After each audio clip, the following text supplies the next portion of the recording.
lost jobs and who believe that the dismissal was unfair.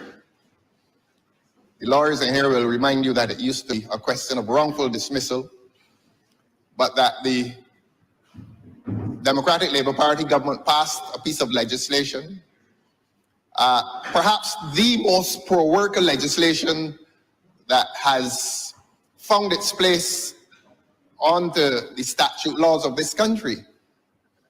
And it is something about which the party is proud. The party makes no apology for being consistent with its historical mandate of defending the rights, interests, and entitlements of workers in this country. That is where the Democratic Labour Party stands in relation to labor. And it is not to say that there is any distance between the party and capital, but the party recognizes that capital inheres with its own power. And so powerful is it that it often controls a party. And the people in Barbados believe that capital controls the Barbados Labour Party. And the people in Barbados believe that the labor movement, at the best of its times, has and enjoys a happy coexistence with the Democratic Labour Party. Whether the party is in opposition or government, the labor movement and labor in this country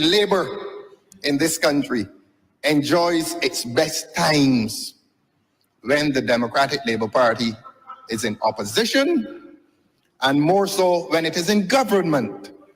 And the manifestation and proof of that happy coexistence has been the Employment Rights Act, which has entrenched the rights of workers more than any other piece of legislation ever passed in this country. I say it succinctly. It entrenches labor within the workplace and makes it very difficult for an employer to dismiss a worker unless he can show good cause. And even on the way towards showing good cause, which he can do, there is a procedure upon which the employer must engage with the employee to prove that the dismissal has been justified. And it embraces the Ministry of Labor, which has provided personnel to mediate the dispute in the aftermath of the dismissal, so that the Democratic Labour Party government between 2008 and 18 was busy protecting the rights of workers, and it wasn't doing it. It was not doing it by lip service. It came to this honorable place and passed a law called the Employment Rights Act and set up a tribunal called the Employment Rights Tribunal, because several of us used to file cases. And I remember well, we used to take the cases to St. Matthias, and before St. Matthias, we used to take them down to Theodore Walcott, now deceased, or Mr. Valton Beng, now deceased, at St. Matthias. And sometimes it used to be a long process. And sometimes you went to the High Court, which was an even longer process before the new rules. The new rules of court came into existence. The point is that the procedure was hazardous and delayed. And the great Democratic Labour Party established a system of expeditious resolution in relation to the dismissed worker. And if the worker wanted to prove that his dismissal was unjustified, and if the employer wanted to prove that the dismissal was justified, there was speedy recourse, not to the established magistrates court, nor the established high court, but to a tribunal called the Employment Rights Tribunal. And that Employment Rights Tribunal was bequeathed to this country by the Democratic Labour Party. We regret to say today that the Employment Rights Tribunal, which is there to deal with labor disputes between employers and employees, it has stalled, it has come to a halt. Our simple question today to this government, sir. In the hearing of the Honorable Member for St. Peter, the question is a simple question. When will that Employment Rights Tribunal reopen? When will the Barbadian worker have his day in court? While this country is now experiencing an influx of external labor. I don't like the word foreign. This country is experiencing an influx of external labor, and if they want me to be more particular and precise, this country is experiencing an influx of foreign labor. And that foreign labor is protected only by its humanity. A lot of them don't have rights. They don't have access to the National Insurance Scheme. They hardly have access to decent living conditions. They're just here making a dollar. But what they are enjoying and what the government is ensuring that they enjoy is the right, R-I-G-H-T, to write, W-R-I-T-E, and X at some future point. And that is something about which the people of this country must now be concerned.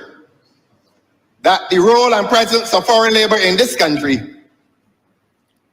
is to give political help to the government when the time comes.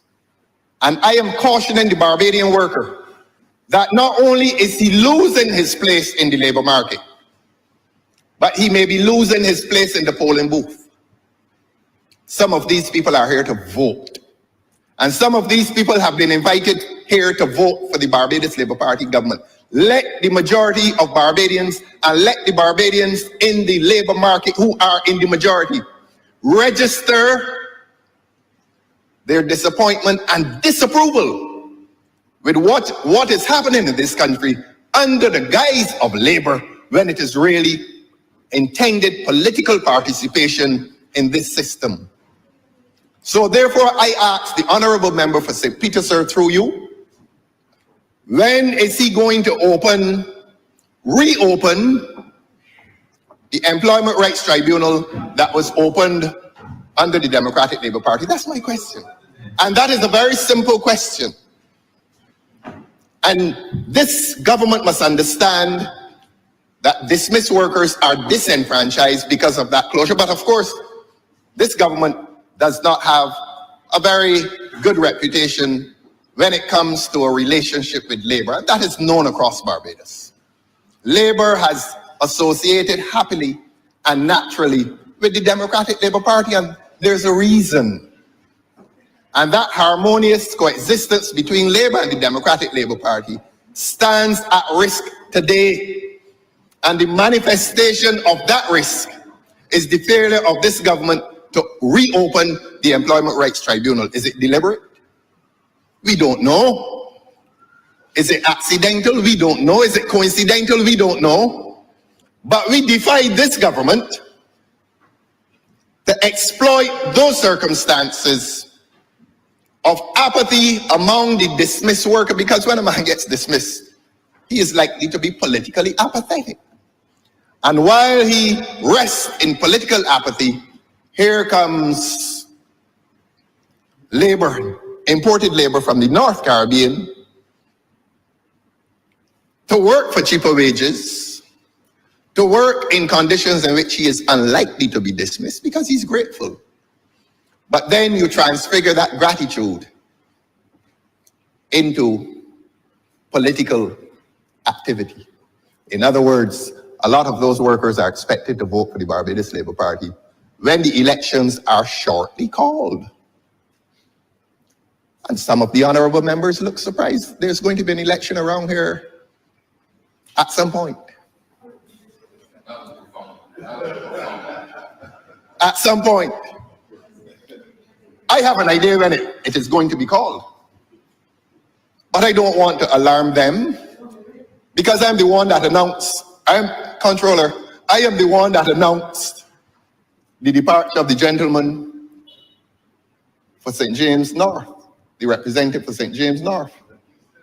And they hustled some numbers together, took them up to Ilaro Court in an emergency meeting. And some of them were terrorized. Who told him that? How that got out? Who is his friend? Who is seen whispering with him in the corridors of the parliament? Who still has WhatsApp contact with him? They were interrogated. They were. And the people of Barbados need to know this, that a personal relationship with me is hazardous. And I am going to ask them to stop talking to me. Stop talking to me in the corridors, in the lunchroom. See me and don't see me. I don't want you to lose your privileged positions on account of a relationship with me. Please, please, please, please tell your Honorable Prime Minister that the information that is coming to me is not coming to me from among the 28 of you, not even you, Mr. Speaker. You are not bringing the secrets to me. And so, to come back to the workers in this country, I say to them, the dismissed workers and those who may well suffer dismissal at some point in time, ask the Honorable Member for St. Peter, one of the more articulate in this government, one of the more perspicacious in this government, in spite of his junior status. So ask that Honorable Member when the Employment Rights Tribunal established by the Democratic Labour Party is going to be reopened. I'm not going to spend a lot of time on that. That is only one of the Honorable Member's failures. The other failure is that failure to adequately protect the rights, interests, and entitlements generally of the working population of this country. So it is a simple question directed to the Honorable Member for St. Peter. That will be my approach this morning. I apologize to them for having put them to bed late last night. I put them to bed. I'm sorry that the songs that I sang were not lullabies, that they were not pleasant for them to hear. But I am duty-bound to speak the truth in here. Your Honor, please permit me now to come to the Ministry of Housing. And as I've promised before, I am going to be a lot more brief than I was when I had to explain to the public of this country in detail certain things last night. Now, the Ministry of Housing, I have described that as government's disaster zone. I need not repeat what I said yesterday, that more than any other ministry, the Ministry of Housing, in concert with the Ministry of Agriculture, I beg your pardon, is destroying agriculture. Those two ministries have now conspired to destroy agriculture. And we've had the unusual situation of lands going out of agricultural production to housing, and we've heard applause in the public domain by the Minister of Agriculture. That is so ironic. And that is so politically suicidal. We've never heard, normally there's a tension between the Ministry of Agriculture and the ministry that deals with planning, permissions, and the Ministry of Housing. There's normally tension, a fight. But that fight under this Barbados Labour Party government has disappeared. There's no cooperation. So when the Minister of Housing walks around this country, or rampages to be more precise, rampages across this country, converting agricultural lands into housing, and let us not say housing, into cement. Because a lot of the cement planted it has not transfigured itself into housing. And that is not for dramatic effect. Look at Poland. Look at the place in St. Philip, to which I will draw this Parliament's attention very shortly. So 2 ministries have now conspired against agriculture, and 1 ministry has conspired to blunt the housing trust in Barbados with projects which have less to do with housing the poor and more to do with real estate deals which advantage or bring advantage to a very small population of persons. And when I say population, no more than 2 or 3 persons are benefiting from government's housing trust. Let that be heard. And not only heard, let it be understood. The truth, the whole truth, and nothing but the truth. Now, sometime last year, as chairman of the Public Accounts Committee, and I hinted at this yesterday, I made attempts to have the matter of hope investigated by that committee, and the work was closed down. That committee was closed down by a few government MPs and senators. And I say that in plain language. The Public Accounts Committee was closed by the government representatives of that committee who sit in majority numbers. That is the law. That is the state of the law. I don't understand. You set up a Public Accounts Committee as a watchdog against the government, and the framers of that legislation somehow imagine that you must still empower the government by placing majority numbers on that committee. It does not make sense. And the fact that it does not make sense was revealed by what the government members did in closing that committee down. In other words, I said, let us investigate hope. The government members of that committee said, we shall not investigate hope. And therefore, they closed it down. What was the point in me going back there to change their minds? If the government is adamant that they will pursue injustice on behalf of the government, who am I to stop them? Who am I to convert them?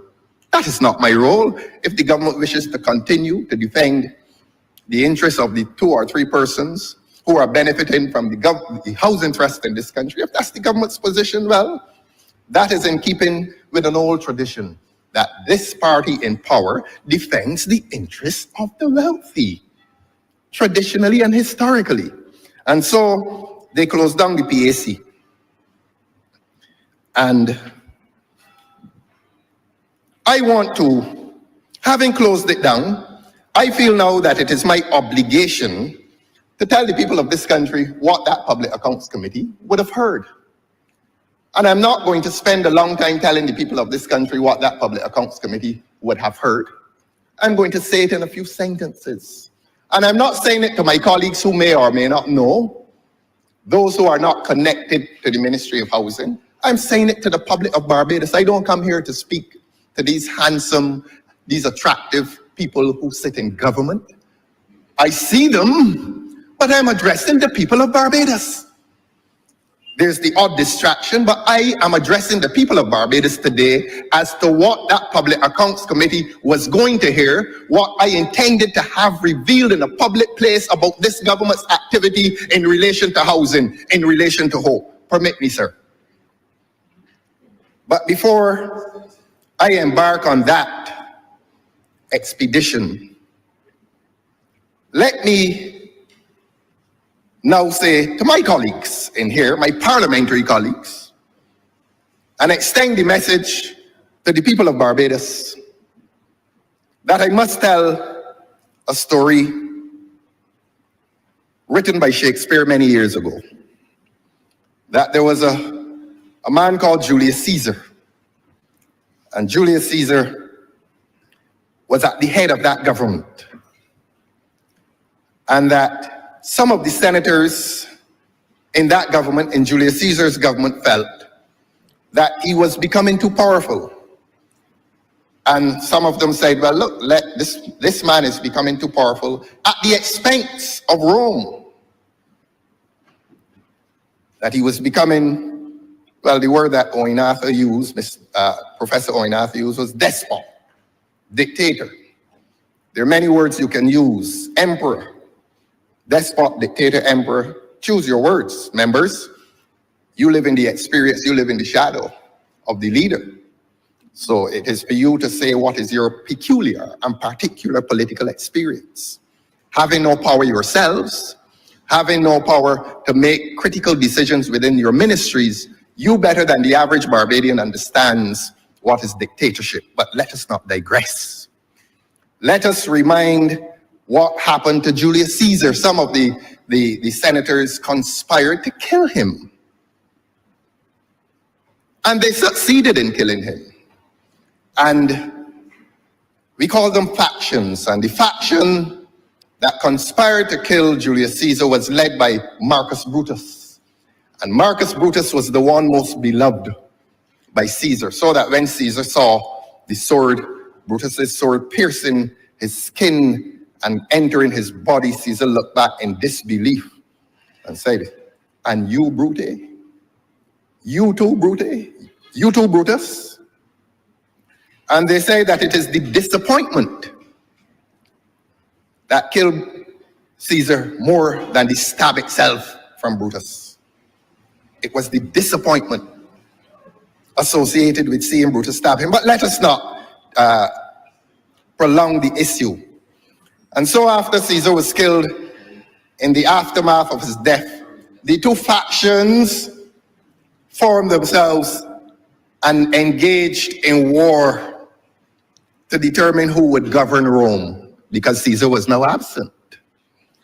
And as I've said, Your Honor, one of those factions was led by Marcus Brutus. The other faction was led by Mark Antony. And Mark Antony loved Caesar as much as Caesar loved Brutus. How ironic. And so Mark Antony gathered his troops in preparation for battle against Marcus Brutus and his troops. And while Mark Antony sat, he sat with a triumvirate. Now, I reminded the people of this country yesterday that this government is run by a duumvirate. Two powerful people, the Honorable Prime Minister and a gentleman who sits in the Senate. His name is Dr. Jerome Walcott. He has more power than any of you in this parliament this morning. He forms that duumvirate, that association of power between two persons. But Mark Antony sat with a triumvirate, and it was Mark Antony, Octavius, and a gentleman called Lepidus. And they sat and determined who belonged to their faction and who was beyond their faction. And who they thought was beyond their faction, they said, look, we are going to kill them. Anybody who is not with us is against us. And all that are against us, we are going to kill them.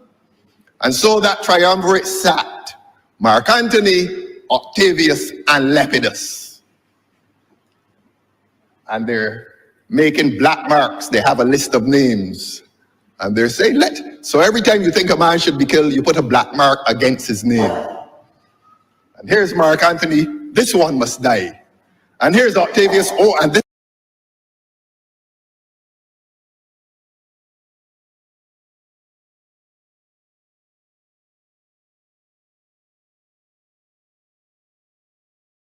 one must die. And here's Lepidus, oh, this one must die. And after that occurs, after that process is completed, Lepidus leaves the room. And you're going to find out who Lepidus was in relation to that triumvirate. And that triumvirate was like this government. It became a duumvirate. Duumvirate in this government, that power twosome is the Honorable Prime Minister and Dr. Walcott. So that the triumvirate transfigured itself into a duumvirate, just like this government. Antony and Lepidus, Antony and Octavius proceeded to have a conversation. And there was a quarrel. And one asked the other, but how could you let this man be a part of this triumvirate of power? In Bajan parlance, he's nobody. And Antony responded, Anthony and said precisely what he thought of Lepidus. And he said, Your Honor, after Octavius complained, but this man is nobody, how you have him in here performing an important function of deciding who we are. And here is what Anthony said to Octavius: I have seen more days than you, and though we lay these honors on this man to ease ourselves of diverse slanderous loads, he shall bear them as the ass bears gold, to groan and sweat under the business, either led or the way, and having brought our treasure, where we will then take down his load and turn him off, like to the empty ass, to graze, to shake his ears, and graze in commons. Commons is the open pasture. And so Anthony was telling Octavius, don't mind him. Do not that I allowed him to perform an important function. He's nobody. He has borne that responsibility in the sense that the ass bears gold on his back. He carries it from one place to another. You take it off his back and you send him off to graze in commons and to shake his ears. In relation to housing, the housing trust in this country, let him quarrel, don't answer him. In relation to housing, I suggest to Barbadians that there has been a triumvirate of power and responsibility, and that there has been a Mark Anthony who enjoys ultimate power, together with the other member of that duumvirate, Octavius, and there's Lepidus. And having told that story, this government and the people of this country will now have an idea as to who is Lepidus in this housing arrangement. Who has real power? With whom does he or she join in that power? And who believes that who is it that believes that he is a part of that triumvirate of power when it is really a duumvirate? And he discovers at some point, and I hope he has discovered by now, that he does not belong to that power elite. And that is why I used the phrase that I used last year, that all these statements that are being made in relation to housing, these boasts, oh, we're going to build 10,000 houses in 5 minutes. And that is why I made a comparison with the good book of being the voice of Jacob, except that the people of this country now wish to know whose hands are the hands of Esau within this housing arrangement. And I suggest to you that the minister may wish to review his position, his genuine, his authentic position in relation to housing. I say no more on that, except that if the Public Accounts Committee had sat, and let me interrupt that sentence. Even now, in spite of obvious antipathy, I still sympathize with him. I sympathize with him for the position that he occupies in relation to the housing trust in this country. I sympathize with him. That is the nature of this government. That is the nature of housing. But let me tell you, Your Honor, if the Public Accounts Committee had met, what that Public Accounts Committee would have heard. Permit me to say what the Public Accounts Committee would have heard. And I look at you and say this, sir. The Public Accounts Committee would have heard that it was the government that established Hope. When we heard about Hope, we were hearing, oh, it is a private, public sector entity. Again, government's fancy language, obscuring the truth. I said last year, and I say it again, I'm consistent. Hope was no public-private sector entity. Hope was government establishing a company to promote government's work under the guise of a private entity. It was government. Hope was no less government than the National Housing Corporation, except that government had complete control over Hope. And it was government that incorporated Hope as a company on the 9th of November 2020. And it was government's intention that they were going to build 2,000 houses per year for the period 2022 to 2026. And I believe it was around either shortly before or after the election of 2022 that the Honorable Minister of Housing went into the public domain and said he is going to unleash some energies that have never been unleashed in this country, and he was going to build 2,000 houses a year, and at the end of a 5-year period, he's going to have 10,000 houses. And so he was sent. I'm not going to call to say with whom he approximates in the story of Mark Antony, Octavius, and Lepidus, but he was sent. Indeed, the Honorable Member for St. James, if he were here, he would say that Mark Antony described Lepidus as a slight, unmeritable man, meet only to be sent on errands. Translated into modern English, this is a slight, unmeritable man. This is a man without merit, and he's fit only to be sent on errands. Send him on an errand. He's nobody. And so here is the Honorable Member for St. George South in 2022. I'm not going to call him a man sent on errands, but he is sent into the public domain to tell people that he's building 2,000 houses a year. And so government incorporates this company in November 2020, and he is sent to make that announcement. Let me say to you, Your Honor, again, what the Public Accounts Committee was going to hear. That Hope was provided with broad objectives for the program under its purview via cabinet papers. So the cabinet, yes, I'm going to shout. It was sent on the mission via the cabinet. So when the cabinet and the leader of the cabinet is telling people that cabinet, oh, we are so surprised and disappointed by this turn of events, and we need to have an investigation. What you're going to do, investigate yourself? It was cabinet that incorporated the company. And it was cabinet that issued cabinet papers in relation to the Hope mandate, so that it becomes disingenuous, insincere, if you wish, Your Honor, for any member of this government, and certainly for the Minister of Housing, to be telling people, as he did last week, at the end of his participation in the estimates, oh, we're going to have an investigation shortly when the Auditor General comes back to us. Well, the Auditor General, I wrote to him and asked him for a report. He has not come back yet.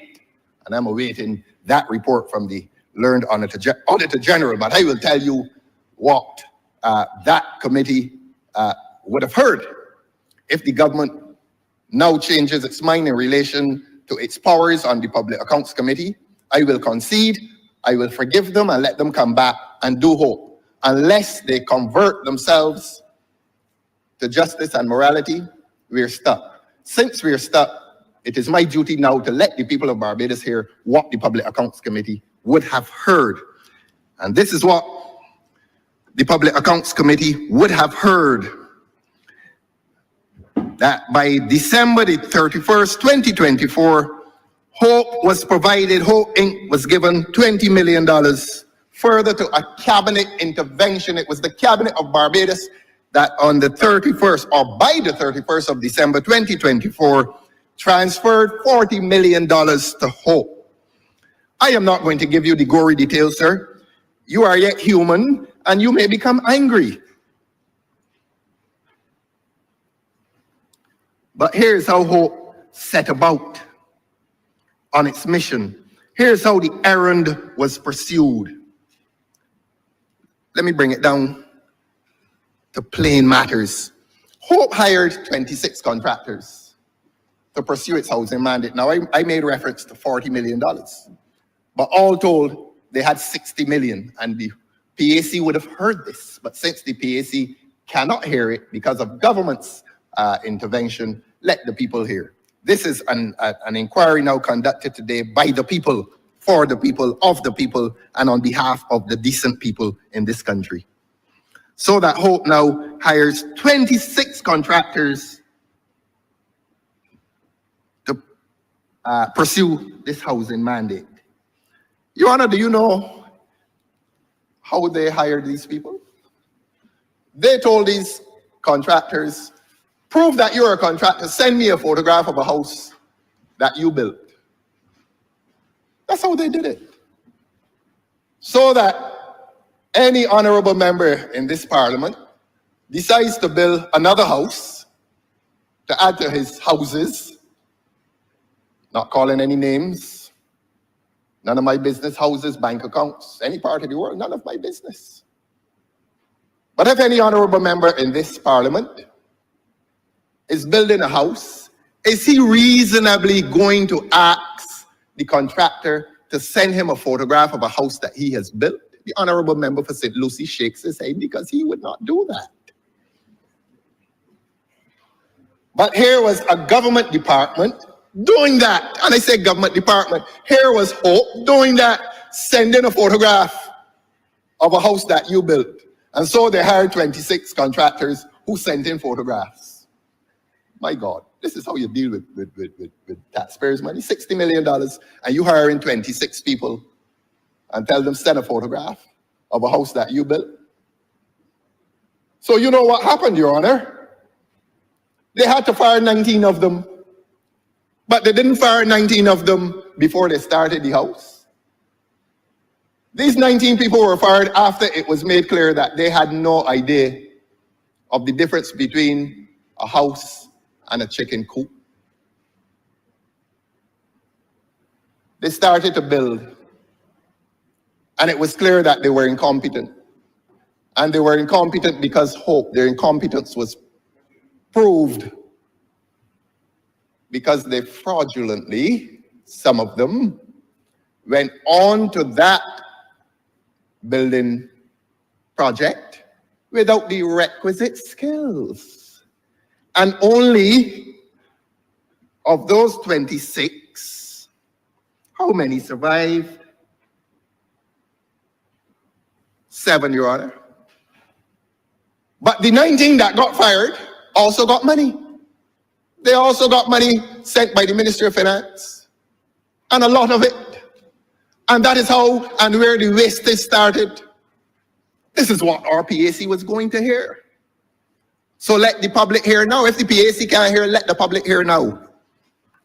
19 out of 26 got fired, and 7 of them proceeded. I'm not saying that 7 of them proceeded with any expertise, but it remains a fact that the housing project at Lancaster, which the honorable member for St. George South describes as the University of Vesperia, and he calls it a university because we learned so much. It was a learning experience for us. $60 million is a learning experience for a neophyte.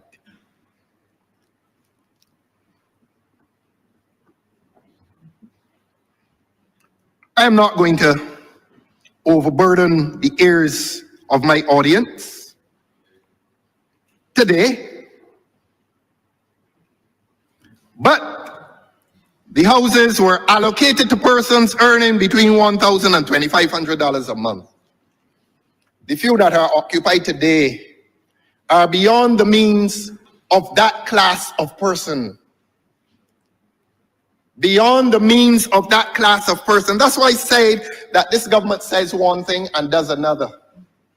That this government cannot say what it means, and it certainly never means what it says.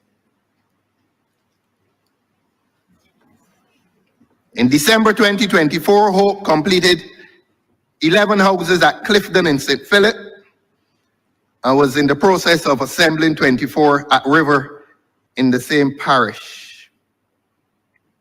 And they claim that these were going to be for the poor people. Well, let us see what history tells us.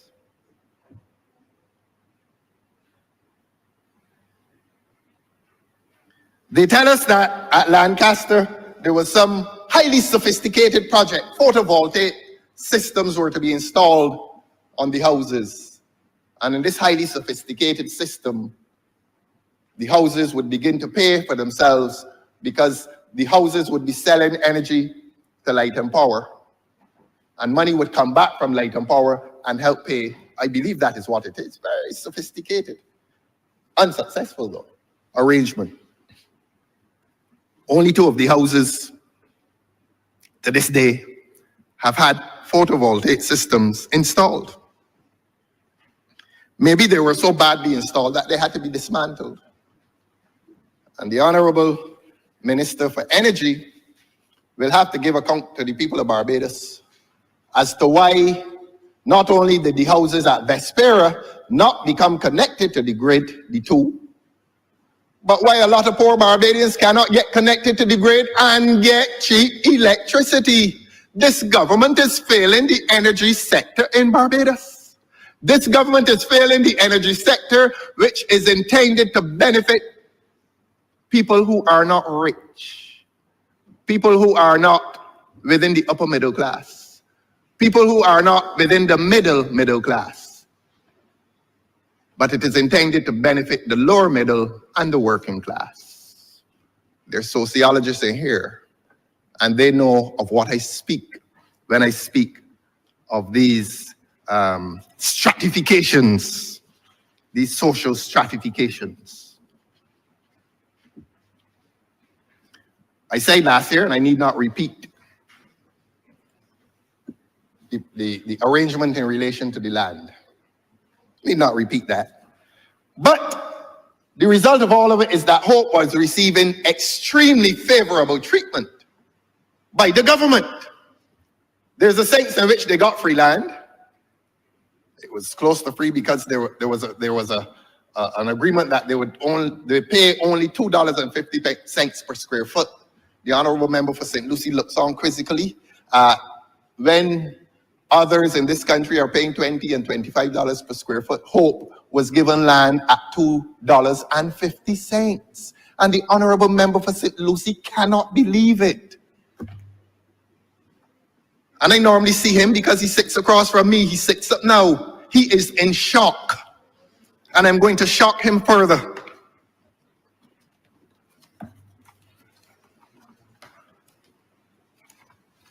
And he's unhappy.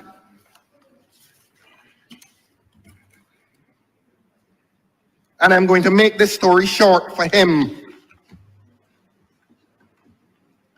The Public Accounts Committee was going to hear that Hope incurred substantial losses, although it had a sweetheart agreement, Honorable Member for St. Lucie, through you, sir. Although it had a sweetheart agreement, even then it could not complete the project successfully. The only thing Hope was successful at doing is that it got Garrison Sobers to go down there one day and say that a street all the way down in St. James is named after him. If this government was a wise government, Beckles Road and Beckles Hill would have been named after that great man.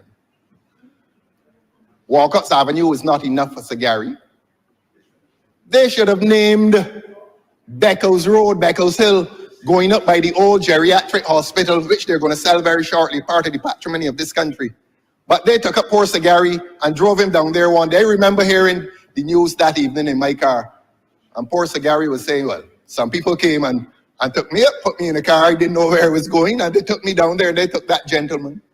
They took my personal hero and our national hero down to Vespera Gardens and pointed at a sign and said, Sir Gary, that has your name on it.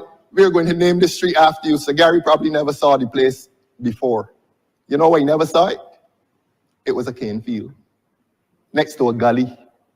And Sir Gary is down there being forced to put his name on a street in an abandoned cane field, which became a collection of badly built houses. They disgraced Sir Gary by putting his name on that. But they did it to give prestige to the project so that people would feel that they should invest in the project. Nobody was investing in the project willingly because the houses were badly built for a lot of money. They were poorly designed, and I'm not going to expose the residents to any public ridicule. I visited. And those people who live there have a bad deal. They do have a bad deal. I am not going to criticize them, but I'm going to ask them that, I'm going to tell them that if it is this government's expectation that they should vote in the soon coming election for this government simply because they were put in a bad house, don't vote for them. Disappoint them. Do not vote for this government that put you in a bad house, even if the house is subsidized. And the Honorable Minister of Housing came here a few days ago, at the estimates. And when asked whether the houses were sold at a profit, at cost, or below cost, he could not say. The public accounts, in fact, he said they were sold at cost. He said they were sold at cost. And the PAC was going to hear that the houses were sold below cost. The houses were not sold. They were given to people in the expectation that those people would return the favor politically on the soon coming election. Go and ask your Prime Minister what the word soon means. It isn't going to be tomorrow, but when it is called,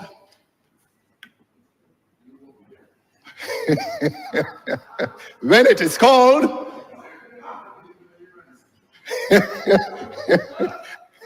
when it is called, Honorable Member for St. Lucie, don't let him distress you. Don't let him distress you. Don't let his outburst distress you. Try your best. Try your best in your writing. Try your best in your writing, my friend. When it is called, the good book or the hymn, few will be chosen. Many are called. Call it. Call the election.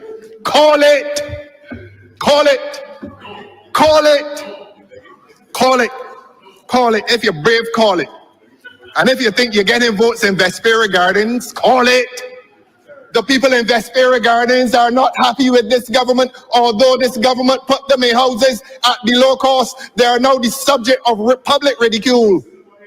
They are people living in Vespera Gardens. The mere fact that the Honorable Member for St. Joseph feels that there are not people living in Vespera Gardens is even he cannot believe that those people have been treated so contemptuously, that they have been put into houses which are so badly built and badly designed that he cannot believe that this government has had the disrespect for a portion of the population to put them there. Yes, Honorable Member for St. Joseph, there are people there.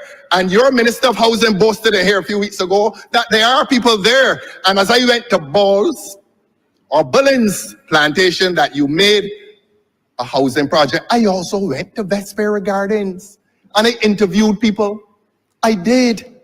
And I interviewed people who are not happy with this government. So the government needs to send its public relations officer down there and find out why some of the people, not all, why some of the people are still upset with the government. This is not a personal attack. This is objective political commentary that I'm entitled to make in the squandering of $60 million that belong to the taxpayers of this country to build substandard houses, to house people at below cost in exchange for a vote. Call it. Call the election.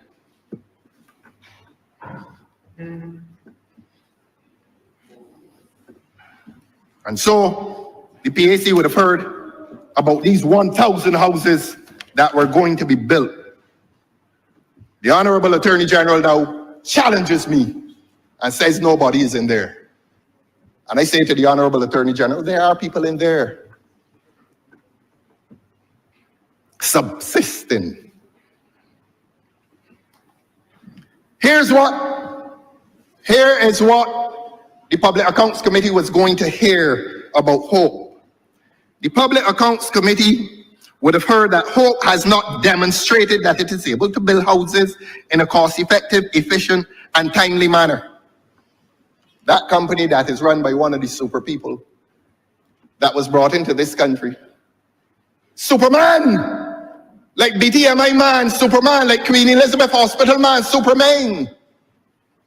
Superman. And I'm going to say again what I said yesterday and last year. Accuse me of repetition, but the people in this country must be reminded every day that this government has no confidence in the local population. educated local population. Because every time there's a job available within the higher reaches of the public service, it is going to somebody from, look, the chairman of, and this is not xenophobia, these are facts. The chairman of Hope is a South African. Elon Musk is also a South African, but let us not digress. And the government used to pay the Barbadian CEO or chairman $20,000 a month. The man that came in, the high man, to quote a certain lawyer, known to the honorable member for St. James Central, a high man came in. They brought in a high man. And whereas they were paying the local man or the low man $20,000 a month, the high man got $30,000 a month. So he had an additional $10,000 because he's a high man. He comes from overseas. He comes with something in his pocket that humankind has never seen. It is the clue. It is the clue. He has that clue in his pocket, and you have to pay him $30,000. And when they started to pay him $30,000, the gentleman did not even have a work permit. The gentleman, the honorable member for St. James Central, looks on incredulously. Did not have a work permit. He was working illegally in this country for $30,000 a month. But of course, there's a Ministry of Home Affairs. There's a Ministry of Home Affairs, and urgent interventions were made to hasten his status for permission to work here, but he was getting $30,000 a month. You think the taxpayers pleased? You think the taxpayers are happy? You think the taxpayers can be happy with this government that continues not only to squander their monies, but to be discriminatory against the local population when it comes to hiring people in lofty positions? Every member of this parliament is qualified to be a chairman or CEO of Hope. They weren't doing anything that any of the members in here cannot do. And less than the members in here, sir, they were not doing anything that a BSc in management from the University of the West Indies could not do. But you bring a high man and you increase his salary from $20,000 to $30,000 a month. And that is what we call the Hope scandal. And the Hope scandal, I am not going to dwell on it. I think we've made the point that Hope needs to be exposed for the people of Barbados to see the wrong that was done to the Treasury. Hope needs to be exposed so that people can see the wrong that was done to aspiring homeowners in this country. And as I've said, the learned and honorable Attorney General himself could not believe that there were people living in there. Yes, there are people in there. And yes, this government has failed to complete other projects, housing projects. But as I said, I put them to bed last night, and I want them to have a more comfortable day today. So I'm not going to carry them with much difficulty this morning. I leave the people of this country to determine whether the government should stand condemned for how it has managed housing in this country. Government has mismanaged housing in this country. The die is cast on that. And we say that when the charge is read to the jury and the people of Barbados, the foreman of the jury and the people of Barbados, that foreman will report that the jury called Barbados will say that this government is guilty of mismanagement of public funds. Mismanagement. I haven't accused the government of anything else. And the people of this country, in passing that verdict, they still want to collect because there are certain offenses committed before the courts. And this is by way of analogy, that after a man is convicted, you pursue the fruits of his unlawful labors. And in this case, improprietous labors. Can the people of this country get back the $60 million? The honorable member for St. George South and the Minister of Housing said in here a few days ago, they've started to get it back. That Hope has started to repay, and they've repaid $4 million. Now, if the honorable member for St. Lucie in a different dispensation had allowed me more than 3 questions, there's some procedure in here that the leader of the opposition by himself is only allowed 3 questions. So that you have to couch 3 questions carefully. And when I was about to ask the 4th question, as to where this $4 million is, the honorable member for St. Lucie did not make the rules, so that this is no disrespect shown to the office that he occupied. He did not make the rules. He did not make the rules. But the people of this country wanted to know where that alleged $4 million is. That the honorable member for St. George South says has been repaid. Where is it? Has it been paid into the consolidated fund? Has it been paid into national housing? It is unlikely to have been raised in any event because the houses were sold at below cost. And I accuse the honorable member for St. George South of having misled this public during the estimate debates exercise by saying that the houses were sold at cost. They were not sold at cost. The houses were not even sold at all. The houses were handed to the people at below cost. But, we started to have the loan repaid. Where's the money? Where's this paltry sum of $4 million? Housing, Consolidated Fund, Ministry of Finance, where is it? The people of this country have lost confidence in this government. And the people of this country have lost confidence in this government based not only on circumstantial evidence, but often on direct evidence. And that direct evidence was going to come to the Public Accounts Committee to condemn this government.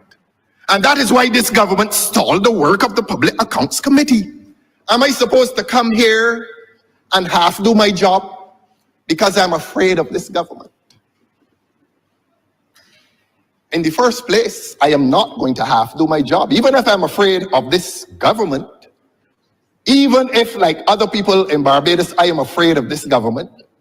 It will not prevent me from doing my work. Yes, keep him quiet. Keep him quiet, Honorable Speaker. I agree with you. Keep him quiet. Settle him down. Let him tighten his seatbelt. There's a seatbelt problem in here. Everybody wants to come in here and jump about in discomfort. Calm down, son. Keep him calm, sir. I come to the Ministry of Transport and Works, and I'll not be long on this. I will not be long on this one. And the reason I will not be long is because I made references to the Ministry of Transport and Works yesterday. And so what I will say here today is additional.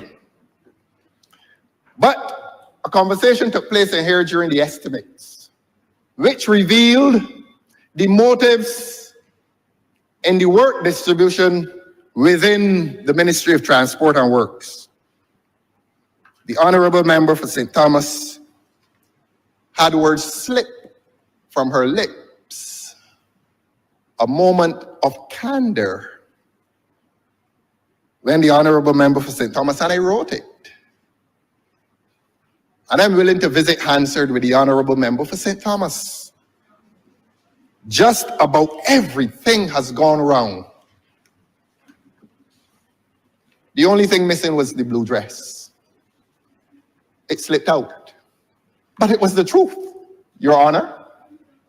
It was the truth. During the stay of the minister, when the Minister of Transport and Works came to the estimates, the honorable member for St. Thomas complaining about the lack of road repair in St. Thomas uttered the words, just about everything has gone wrong. And then we discovered that the honorable member for St. Thomas calmed her down too. The honorable member for St. Thomas is getting a few roads. Because for years, Bridgefield was the worst road in Barbados. And congratulations. So apparently you got to curse and carry on to get a road done. Don't get vexed with me. Don't curse me. Don't curse me. Don't carry me like, oh, you carried me along last year and the whole year. Because you can't run me. I ain't running. But the honorable member for Christchurch East Central, this was a fascinating exchange. I wrote every word. And he had this exchange, the honorable member for Christchurch East Central, who presented the budget 2 days ago, went on the attack. And the honorable member for Christchurch East Central went on the attack because he acknowledges that road repair is being done in an unfair manner. In other words, it is about favorites. Let me read for the people of Barbados who missed that exchange. It was not only one of the more memorable exchanges during the estimates was between the honorable member for St. John and the honorable member for Christchurch for St. Michael East. That one has gone viral. People in China have seen it and they have been intrigued by it. But the one to which they did not pay much attention was the tussle, the skirmish between the honorable member for Christchurch East Central when he quarreled, when he confronted the honorable member for St. Michael South East and accused that honorable member of fixing roads not based on need, but based on favoritism. Here's what he said, and I quote, "I have given this ministry more money than was requested under the CAF program. 2 persons were killed on Lodge Road. I raised this matter with the ministry as a matter of public safety. I asked a simple question and I felt his frustration and pain. How many more people have to die on Lodge Road for this to receive the attention of this ministry?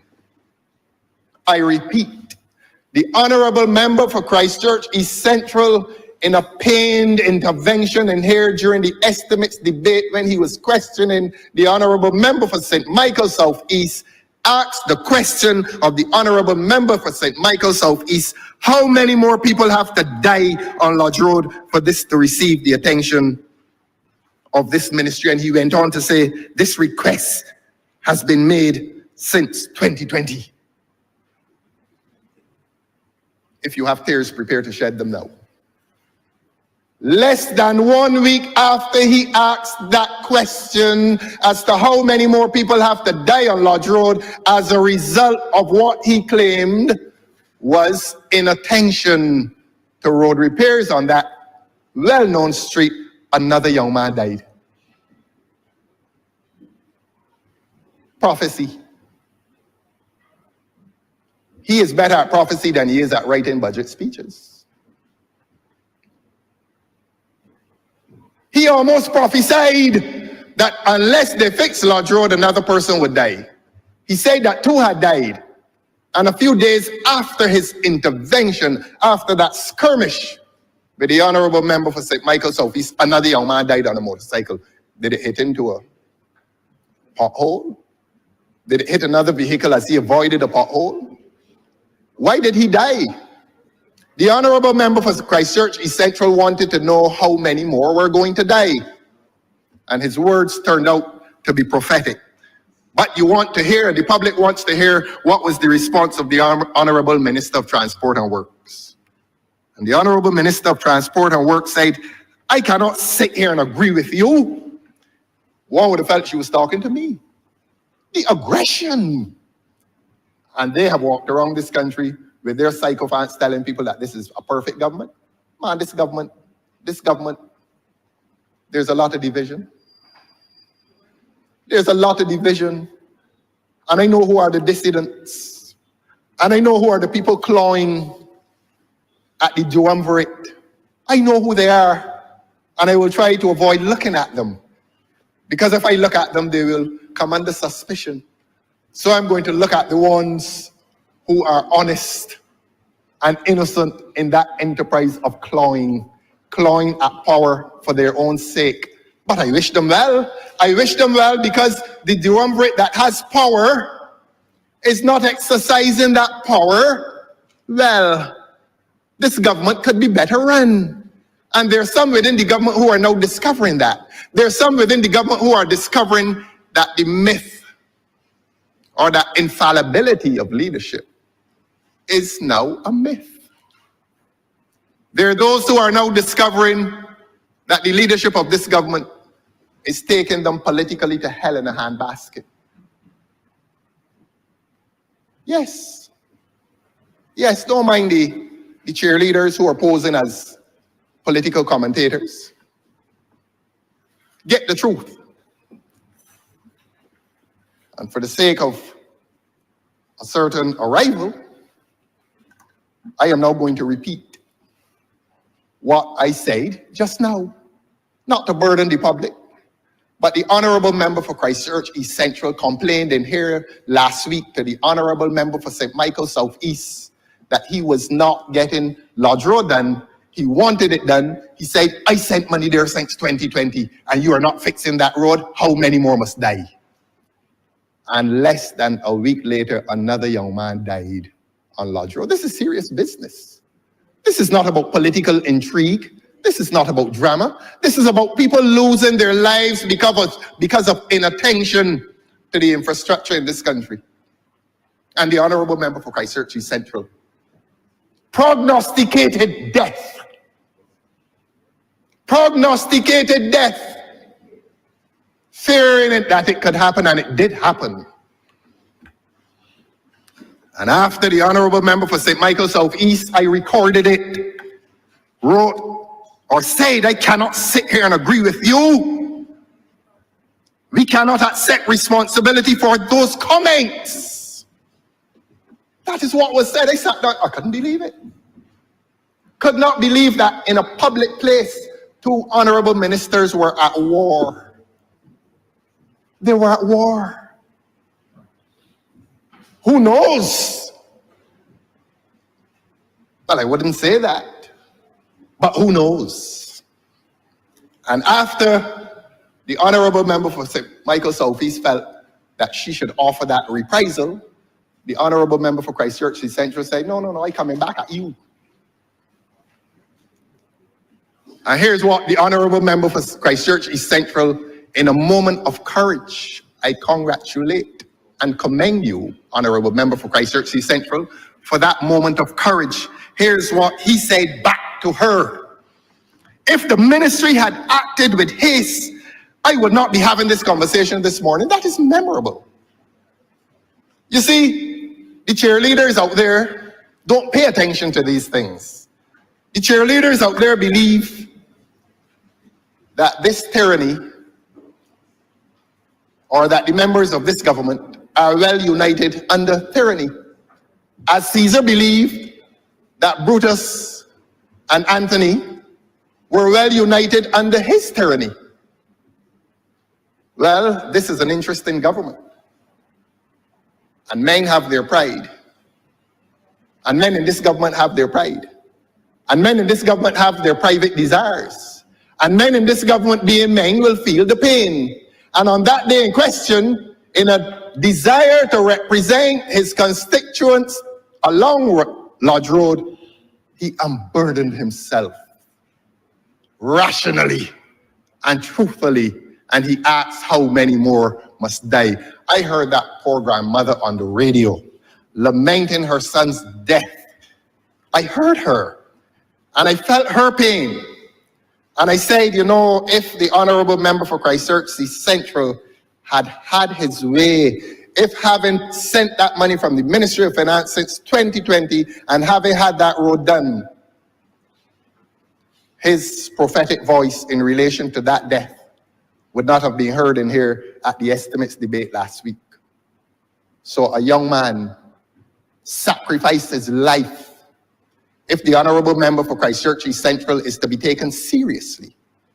And I took him very seriously when he asked the Honorable Member for St. Michael South East and the Minister of Transport and Works how many more must die on Lodge Road for this to receive the attention of this ministry. The public did not know that, you see.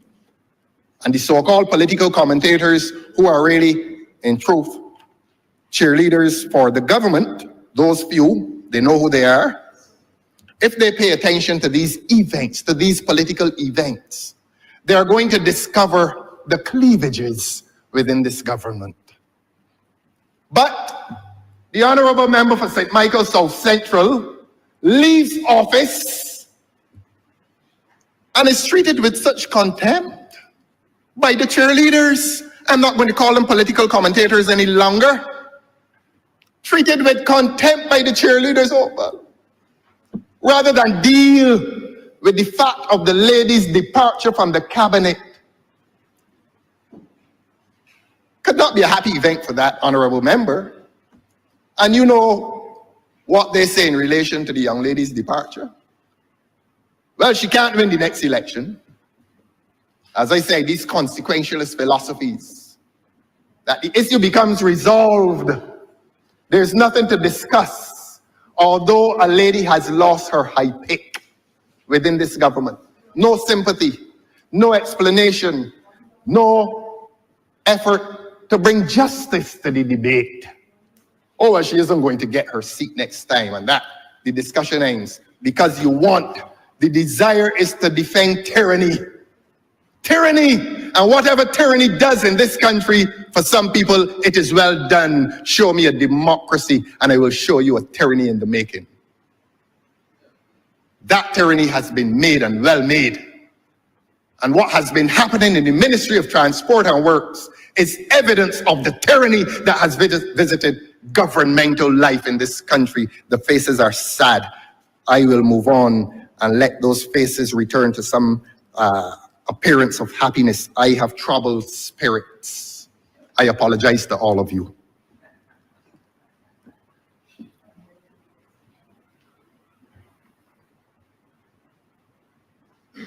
Enter the honorable member for St. Peter. He joined the debate as well. The honorable member for Christchurch East Central launched his attack.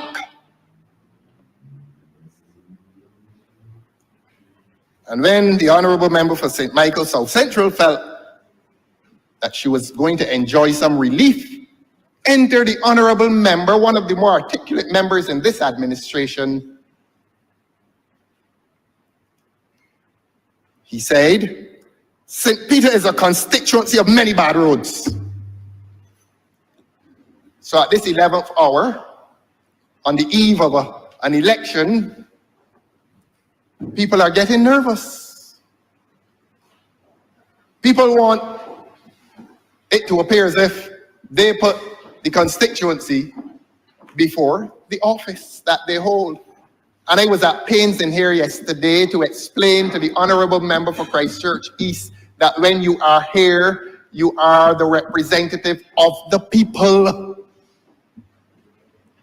First and foremost, you go to Bay Street only because you come here. Your office at Bay Street has its basis in what the people did here. And you represent the interests of the people first and foremost when you are here. Unless collective responsibility taken in a cabinet overrides or competes even with that parliamentary responsibility. And when there's conflict between the parliamentary responsibility and the collective responsibility, then the member has to make a choice. A principled position you must take. Within the Westminster system, if you cannot reconcile that conflict, you resign from the ministry. You resign. But here, as a parliamentarian, your primary duty is to your constituency.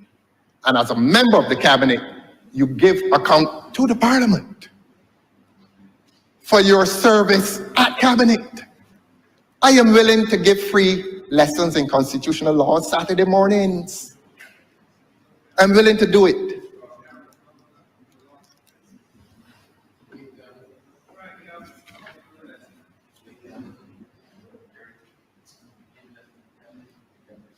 And so I will not prolong that discussion on the Ministry of Transport and Works, just to give a report to the people of this country that all is not well in government, that all is not well in the Ministry of Transport and Works, that the Ministry of Transport and Works has been dispensing service in a discriminatory fashion, and even governmental colleagues have been discriminated against and disadvantaged. Let us move quickly, and we will do this quickly, to the Ministry of Home Affairs. And before I get into the heart of the matter, let us all lament the loss of CBC.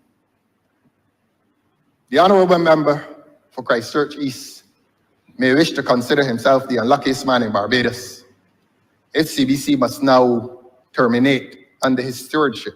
And that is a tragedy. CBC has served this country well.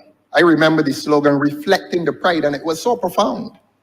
CBC really did reflect the pride, and CBC had evolved to a point where people prefer to watch local programs over the imported nonsense.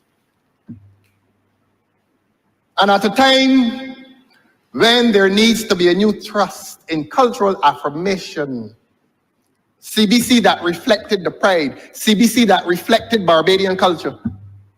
At a time when technology is exposing our little children to the most negative aspects of metropolitan life, whether it is China, Japan, the United States, London, or South America, continental South America. The closure of CBC is a great tragedy. And if they're saying it is to move from analog to digitization, the people of Barbados do not believe that. The people of Barbados believe that the government has now lost interest in an important cultural asset. CBC is more than radio and TV. CBC is an important cultural asset. As the nation on Fontebelle is an important cultural asset. 1973 to the present, however you feel about it, there must be that residual respect for what you call the fourth estate. That when you cannot turn to the government for the defense of your rights, often it is the media, the press, that you turn to, not only to protest, but to affirm cultural identity, because that is important too. And I say to the through you, sir, to the honorable member for Christchurch East, that the closure of CBC must now be a blot on this country's cultural affairs. I elevate it beyond the political. It is a cultural crisis. It reflects a cultural crisis. And it cannot be a good feeling to have this happen under the stewardship of the honorable member for Christchurch East. But the honorable member for Christchurch East must now be deemed to have been complicit in the crisis of CBC. And I will demonstrate why. On the 19th of June, 2024, one of the other cultural assets within this country, the Nation newspaper, published an article by its, I think the lady is the editor-in-chief. She's at the apex of that organization. And if she writes something, if she intervenes, it must be seen as highly authoritative intervention. And on the 19th of June, 2024, Miss Carol Martindale, I hate to call names, but I don't do this to disparage. In fact, I praise her today for this article. Miss Carol Martindale on the 19th of June, 2024, and I'm willing to make this a document of the House, wrote an article. And the article, 19th of June, 2024. Beg your pardon?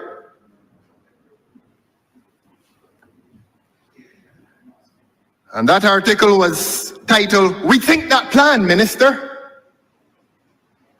And I'm going to read this because it has to be read. The people in this country must understand how this government has been functioning in relation to the dissemination of information. This is a government that came to the people of this country and said that they're interested in protecting reputations with a cybercrime bill. Up to now, we don't have a cybercrime act. But this government took the moral high ground. Oh, we are interested in protecting people's reputations against the wild behavior that occurs across a rampant social media. It really is a wild place. I am appalled at the things people say about each other. I am really appalled. I mean, it is a free-for-all. And the government felt that it should take this lofty and elevated position, this morally justified position in relation to what they call cybercrime. That you can't go on social media and curse people and carry on as if they don't have any rights to a reputation. So this government, the same government that pursued cybercrime legislation, listened to how this government was expressing itself otherwise. And it caught the attention of Ms. Carol Martindale at the Nation. Rethink that plan, Minister. She writes, I am still bewildered by some of the comments made last week by Minister of Information Wilfred Abrams, who also holds the portfolio of Home Affairs. He was speaking during the Department of Emergency Management's one-day high-level media roundtable discussion and workshop at Courtyard by Marriott in Hastings, Christchurch. To avoid putting words into the minister's mouth, I will let him speak for himself, he said, and I quote, the Met Office has indicated that the time frame for us to be able to alert people is becoming... Mr. Speaker, I truly would not have wanted to get up on this point of order. As you know, we have a tradition not to stop honourable members when they are replying in a budget debate. However, the honourable member is clearly quoting from the newspaper. In fact, he named the journalist and the paper. But I want to draw honourable member to the standing orders of the House of Assembly 28:1, which clearly says a member may not read his speech, but he may read extracts from books or papers other than newspapers. And the honourable member is clearly in breach, and I would ask that all of that be struck from the record. And calling names as well, which is against the standing order, in breach of the standing order as well. Mr. Speaker, I clearly am at you, but point of order, clearly he is in breach. Honourable member, you have heard the point of order. I've heard the point of order, and comply, therefore. We have heard the voice of seniority. But comply also. Right. Beg your pardon, sir? Comply with the point of order. Yes, indeed. And I want to commend the honourable member. I really thought he should have been Deputy Prime Minister, and he demonstrates that. He really does demonstrate that. You heard the voice of authority, sir. You heard the rescue mission. You heard how the honourable member for Christchurch West has rescued a hapless colleague today. Well, the public will resolve it. We're in the computer age. And the people in Barbados may now go and read the Nation newspaper of the 17th of June, 2024, and hear what the lady, and I'm not disparaging her, I praise her for the intervention that the would-be Deputy Prime Minister has made here today in protection of his hapless colleague. He was looking very afraid. And you, being a man of compassion, felt his fear, and you got up and rescued him. He owes you. Honourable member is not rescuing him, but that it has to be compliance with the standing order. So it's not a matter of rescuing, and I am sure that you haven't been in here for a considerable amount of time, as all other honourable members, that you know full well what these standing orders speaks to. Yes. And please try to comply with those orders that you know. Yes. That you know that you have researched and that you are a thorough reader. Yes. Nothing escapes your reading. You know, I abide by the ruling and will say only that it is ironic that the minister who presides over the Department of Emergency Management, has been the beneficiary of a rescue by the would-be Deputy Prime Minister. Today, he owes you more than he will ever be able to repay. I was about... But Honorable, it has nothing to do with owing anything. It is to comply with the requisite standing order. It is as simple as that. Yes. So you can move on, Honorable Yes, let Member. us move on, sir. Do not let it distract you. Move on with your presentation. No, all I'm doing, I am telling And that you will about obviously be struck from the record. We know that. Yes, yes. So that what will be struck from the record is that reference to the Nation newspaper of June the 19th, 2024. Honorable Member, you don't have to say that. I asked for it to be struck from the record. So please do not repeat it. Why are they so affrighted? Why are they so Honorable Member, affrighted? please continue. Do not let, I will continue, do not sir. let members on this side stop you. I will continue, sir.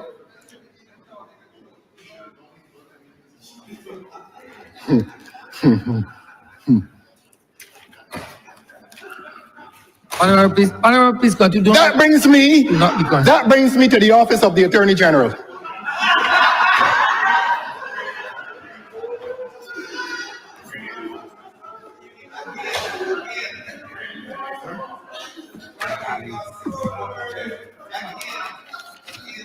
Tighten your seatbelt.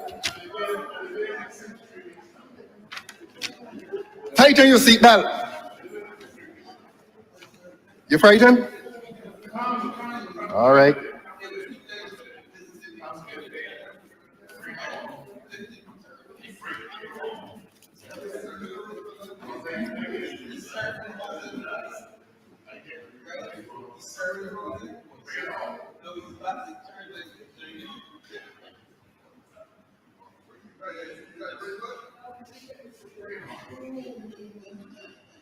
I am pausing so that the camera can remain on them and let the public see the commotion. The commotion. Not emotion, commotion. Tighten your seatbelt, friend. Friend of mankind. You would know. The public has heard, due to incisive journalism, I'm not quoting any newspaper.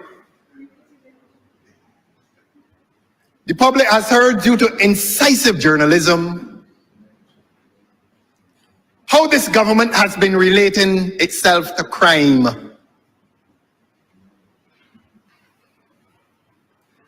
And I'm going to be brief on this. The honorable member for St. Joseph may or may not be aware of something called Startwise. The name is ironic. There has been nothing wise about that initiative.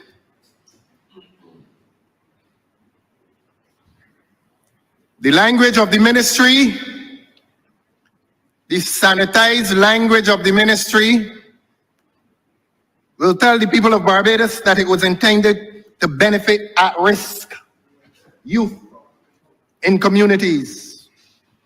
That 1,446 young men and women were to be the beneficiaries of this Startwise at a cost of $2 million. And that they were intended to do data type work. In other words, they were going to take them off the blocks and teach them the computer. And that it was going to cost the public of this country, the entire program was going to cost the people of this country $6.6 million to cover 2,000 people. And that the pilot project would extend itself to 500 people. And after Cabinet met on it, 250 people were conscripted. And even at that level, this ministry, acting on behalf of the government, registered failure that only 50 people graduated from that program. This government has been walking around this country telling people that they have had success with interventions into at-risk people. And at-risk is really another word for persons destined or disposed to crime.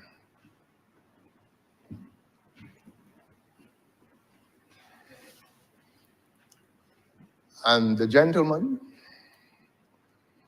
who was heading Startwise, which turned out really to be ain't wrong or ain't foolishly, was paid $1.7 million of taxpayers' money on Startwise that ended foolishly.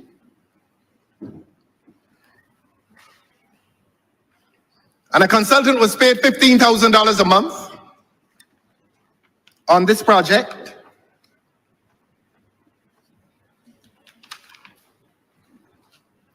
And another consultant was paid, he asked for $1.8 million and received $1.7 million of taxpayers' money under the charge of the honorable member for St. Joseph. It occurred in his ministry. And I want to be kind. I want to be kind. I remember. Thank you, sir. The interpreters are having a problem. They're asking to the mic. Oh, into the mic. Yes. I'm happy to do that, sir. I'm sorry.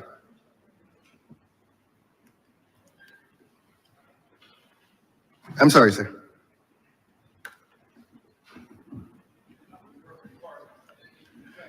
So $1.7 million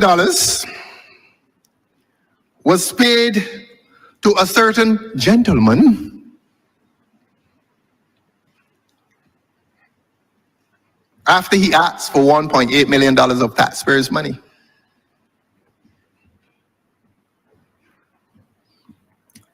You know, I have been pushed to this point this morning. I was going along very calmly. And I was just revealing certain facts about the deeds of this government. The gentleman to whom this money was paid was functioning in a full-time capacity at government headquarters as a consultant. As a consultant. So a man hired as a consultant to this government, working presumably from Monday to Friday, with a salary, tighten your seatbelt, with a salary, was receiving additional government monies as a private contractor. So the taxpayers were paying him twice, because the government had him as a full-time consultant. And I'm not going to disclose his identity. I remember you're not allowed to. No, I'm not going to. Well, you're not allowed I know to. the rules. I know the rules. Not going to disclose his identity. You frightened? No, you frightened? I got some more, you know. You push me. Well, I can go with you.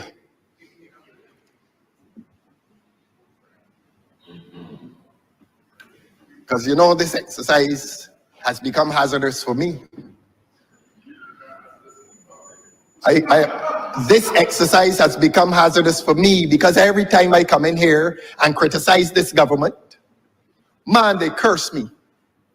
They curse and carry on. I am all kinds of things. I am the worst presence.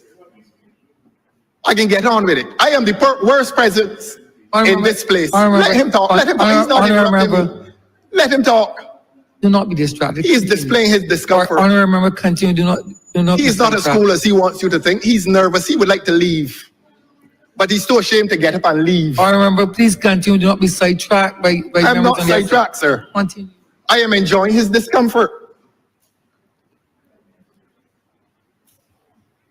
You heard him? Man, they carry I remember to continue. You know, I go I've somewhere asked so for you that not to be cameras can see them, interrupted. can focus on them.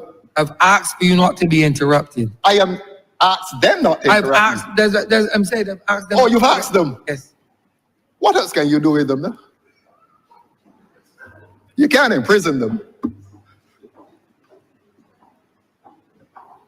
But a certain gentleman who was hired by this government in an established, well, not established, a position that was established by this government, he is up there, I can only say annoying the civil servants with his presence. Nothing to do. What was he doing? And how much was he being paid? The honorable member for Christchurch East Central knows. He's the Minister of Finance. And he is charged with the responsibility not only of running that ministry on a day-to-day basis, but he knows. So I am going to let him tell his friends how much the consultants up there are paid. And if he meets his public responsibility, one day he's going to tell the public writ large how much these consultants are paid. What is their charge on the public purse? But that gentleman temporarily left his assignment at the government and entered into a private contract with the same government. In other words, he had two jobs. There are people in this country who can't get one. And there are people in this country sweeping gullies and sweeping the side of the road for minimal amounts of money. And this government is allowing privileged persons who can't prove adequate qualification for the jobs that they're being given. And they're living high on the hog at the expense of the public. Super people. Super people.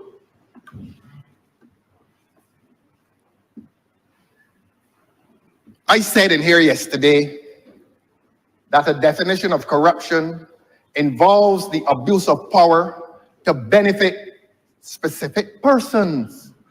It does not indicate that you see a cookie jar, take out some and run. Or it does not mean that you drag open somebody's cash register, grab some 20s and grantlys and run. Corruption is using and abusing your power to benefit certain groups or certain individuals. And I am saying to this government, and I am saying to the people of Barbados, that if a man is hired in consultancy by the government, presumably to perform services for the government from Monday at 8 o'clock until Friday at 4:30 if he decides to work hard that day, if he decides that he is capable of perspiring, because a lot of these consultants have not perspired for 6 years.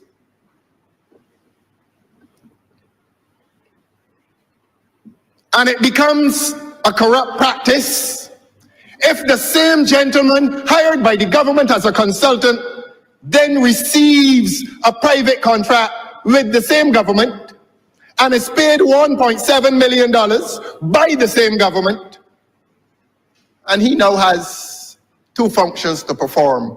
When I finish here, curse me. Curse me. Curse me for disclosing to the public what the public needs to know. Curse me, I will take it. Since last year, I knew what I was up against. It hasn't changed my resolve. I have said in here that I'm not afraid of you. So all these threats, bring it on, and that doesn't scare me. Because there's more that I can say.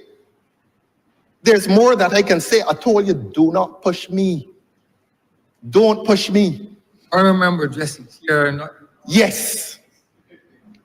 So I'm saying that it is corruption. You know, when I said it yesterday, oh, we're not corrupt. You could prove that somebody thieved something. Corruption does not exist exclusively at the level of theft.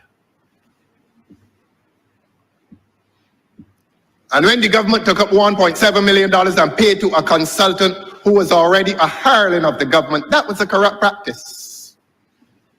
He was benefiting, he was double benefiting at the expense of the public purse.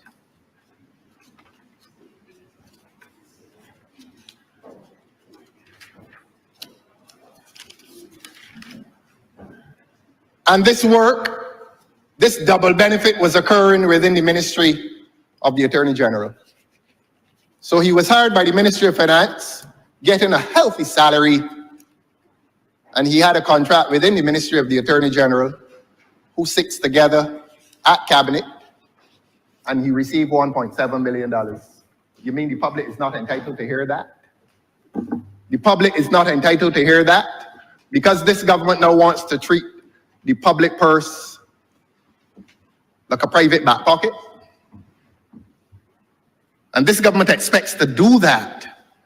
And when I come in here and question it, you start at my great-grandmother and come down with abuse. And I will repeat, the honorable member for St. Thomas has just accused me of repetition. And I'm going to repeat now, with your permission, sir. The public saying so, the public saying a lot of other things. The public would like you all to repeat the truth. What public what? You're a few sycophants? What public what? A few sycophants that you have deployed across social media, that the honorable member for St. Thomas has deployed across social media to curse people and abuse people. This government has been the main sponsor of cybercrime. Honorable member, please, yes, refrain from these attacks, etc. Refrain from replaying. Yes. Resist the attacks. Speak to the chair. I will speak to the chair. Please. But do something about them, sir. But you are allowing them to get under your skin, honorable member, please. They're not under my skin. Please. They're not under my skin at all. Speak to the chair. Honorable member, exercise judicial deafness. I'm not a judge. But exercise it. Analogy. Exercise it. Do not hear. As you please. Close your ears to any input. Mr. Speaker, sir, I beg your pardon. Mr. Speaker, sir, point of order. I'd like to ask the honorable member to withdraw those comments he has made. I do not even know how to turn on my computer properly. And what he's accusing me of is something I don't know. Everybody in Barbados knows me as a decent woman. And I wish him to withdraw those comments, sir. An attorney at law should know better. Pardon. Don't interfere me.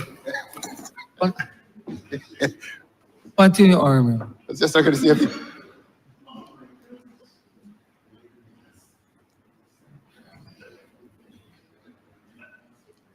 give her a mint. Honorable, continue. Honorable member, please. A mint and a glass of water. Honorable member, do not speak across the aisle. I'm speaking towards you, sir. Honorable members on those sides. They're very agitated this morning. They feel that I got something. They feel that I got something.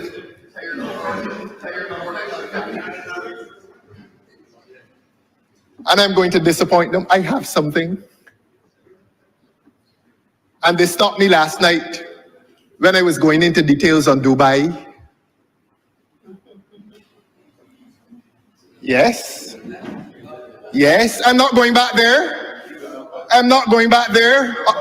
Mr. Speaker, I am not going back there. Me, please. I'm addressing you, sir. I am not going back to Dubai, where a man was paid $10,000 to sing one song. Not going back there at all, because Dubai has moved beyond entertainment. Dubai has become very serious business. And I'm saving them. I'm not going to disclose it during this exercise. The faces have gone glum and very serious. They're afraid.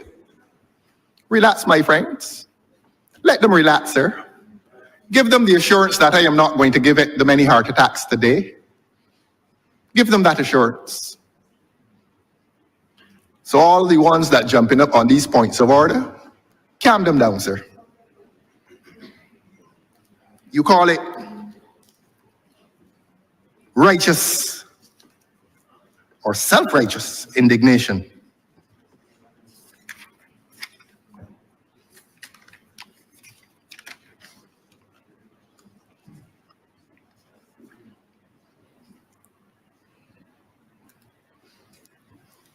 This government has lost the support of the Barbados Police Service.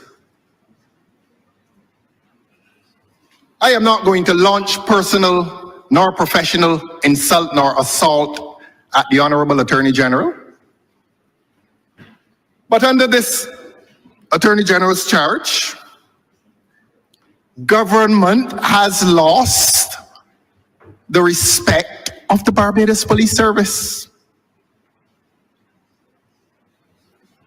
And I want to say to you, Your Honor,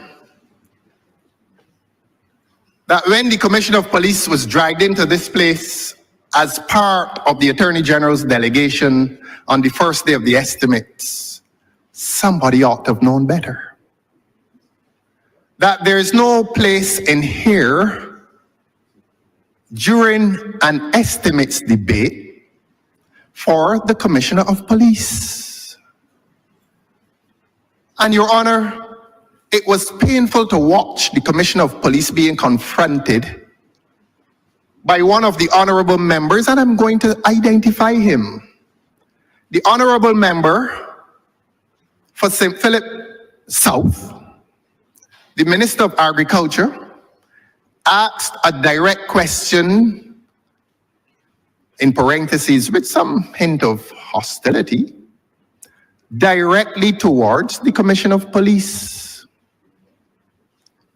That is not the done thing. Section 8.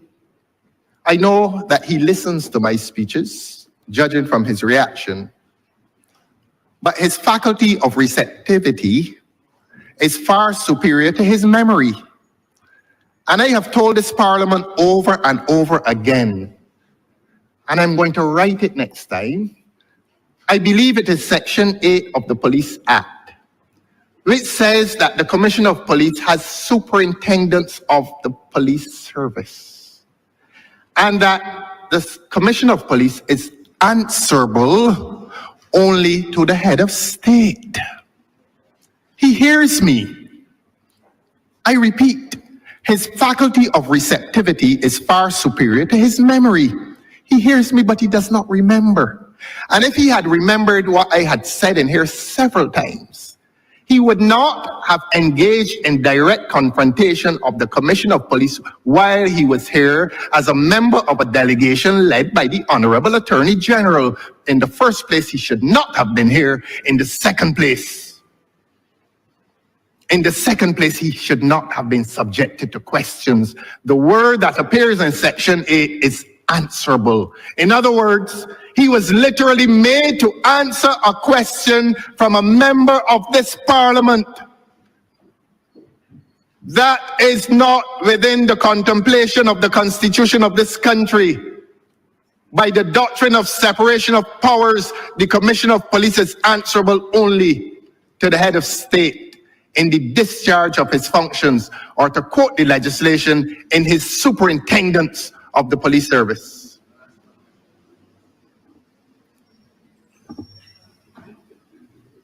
But it was an awkward and embarrassing moment.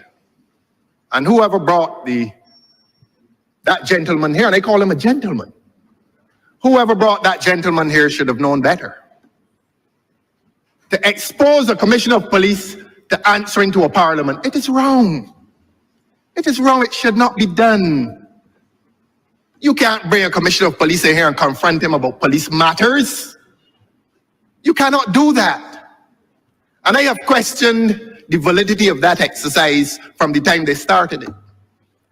And I have taken what I think is a moral position, a philosophical position, and a legal position, that I will not question any public servant directly, that I question the minister, and the minister can turn to whoever he wants to assist his answer. But let the word go forth that a Commissioner of Police is not meant to be in this Parliament answering to this Parliament. That it offends the doctrine of the separation of powers. And you and I know what that is about, and I'm not going to spend your time today explaining these things because apparently they hear me, they understand me, but they don't remember. So I'm finished with that. Let the Attorney General advise them from here on in. But please, do not bring back the Commissioner of Police in here.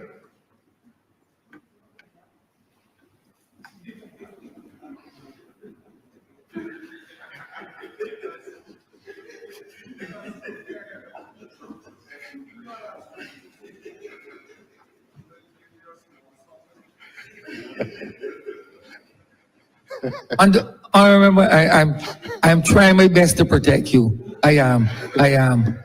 I'm honestly trying my best. I am not in danger. Disregard what you hear on this side. I am not in danger. But just disregard. Why would I wrestle with a rabbit? Disregard what you hear over here. They Continue unperturbed, please. They are fluffy rabbits. You think a fluffy rabbit could wrestle with me? Continue unperturbed. And I'm not going to cuddle them. I'm definitely not going to cuddle them.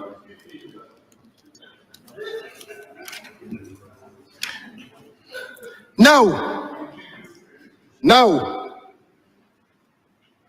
I am going to bring this Parliament and the people of this country to this question in a very limited way on the Constitution. Limited because I made reference to it earlier, but there's an aspect that the people of this country need to know. During the estimates debate, I asked this Honorable Attorney General when the new Constitution would be coming. Listen to the answer. Resistance. I am not seeing how that question relates to the estimates now. Monies were voted in the estimates previously to establish a constitutional review commission. Yet this Attorney General resists any question that seeks to have him disclose not only the allocation, the previous allocation of those funds, but the enterprise to which those funds were to be committed. And the usual resistance. Who am I to be asking him on behalf of the people when a new constitution is coming? I am not seeing how that question relates to the estimates. And then the learned Attorney General went on. I write a lot of notes in here, you see. A constitution is nothing more than fundamental laws, and it regulates the relationship between the state and the citizen. Excellent law. But the political question remains to be answered. The people of this country are entitled to know when the new constitution would be coming. There were town hall meetings, poorly attended, held. The members were sent on excursions to various capitals across the diaspora, all in anticipation of the drafting of a new constitution. A presentation was hastily made to the president of this country as to that draft constitution. That draft constitution reportedly was sent out to various business places, supermarkets, for distribution to members of the public, so that the public could know what the government was intending to do in relation to a new constitution. This public was led to believe that preparations were being made to fix what we call a lacuna. Because you cannot have a republic with a Westminster Constitution. I said that before, and I'm going to emphasize it now. That there is a constitutional deficit in this country. And it is not so much that the constitutional deficit is wrong, but that the powers exercised by prime ministers and members of a cabinet may come beyond the control of the existing constitution. The point is, where are we? Are we in the state of a republic, or are we in the state of a monarchy? And as I've said before, the powers exercised by public officials in a republic are different from those exercised within a monarchy. In other words, Your Honor, constitutionally, this country is in no man's land, and we are exposed to excessive political power. That is the point. That is the danger. That is where this country is at present. We are exposed, we, the citizens of this country here and in the diaspora, are exposed to the exercise of political power. And I can take it farther. The citizens of this country are exposed to the abuse of political power. And I hope that the citizens of this country have seen instances of the abuse of that political power, and I've referred to it a few minutes ago, that a consultant to this government is also a private contractor with this government. Why? Because we are in uncertain constitutional territory. Anything goes, according to the writer Cole Porter. Anything goes. I don't know who wrote this one, but might is right. We have abandoned the Constitution, and we are now functioning on the principle that might is right. Power can do anything that it wants, and it is justified merely because it was done by power. And that is the state, that is the constitutional state of Barbados. And when people call for a new constitution, they're not calling for it as some decorative instrument. They're calling for a new constitution so that rights can be defined. And beyond the definition of individual rights, they are calling for a clear definition as the state power. And there is no clear definition as to state power and the limits of state power in this country today. So people moseying along, thinking that all is well. All is not well. All is not well, Your Honor, because there is no satisfactory limit on constitutional power that may validly be exercised by those who have political power. As I said, anything goes, might is right. The survival of the fittest. And who is the fittest in this country? Show me a democracy, and I will show you a tyranny in the making. That has been my theme. And all that is transpiring politically in this country is consistent with that theme. We had a democracy, and we have lost that democracy to the onset of tyranny, dictatorship, despotism, if you want to use Professor Owen Arthur's word. That is where we are in this country. And no coy words, no coy language, and no smug behavior is going to extricate us from that constitutional crisis. There's a constitutional crisis pervading this country. And indeed, that is why the behavior of this government is as it is. That is why the simplest question asked of this government receives noisy resistance and assaults on the character of he who acts. No insult is going to make me absent when you sit on the next occasion. Have you noticed that I'm always here? Have you noticed? Always here. Always here. In the discharge of my function constitutionally, and I'm grateful for the nodding heads now who seem to be agreeing with me. I'm always here. No, honorable member. Please tell the honorable member for St. James Central, I had a pressing engagement on that day. I wanted to engage with that member. Honorable member, don't address him. Do not address him even through me. This time it is cordial. This time it is do cordial. not address him through. But you know the irony, sir, is that he was inviting my participation. The Honorable Attorney General is afraid. You can't ask him one question. Honorable member, that was your compatriot and your colleague and your junior. Right, that same member. Please protect my secret, sir. Please protect my dark secrets.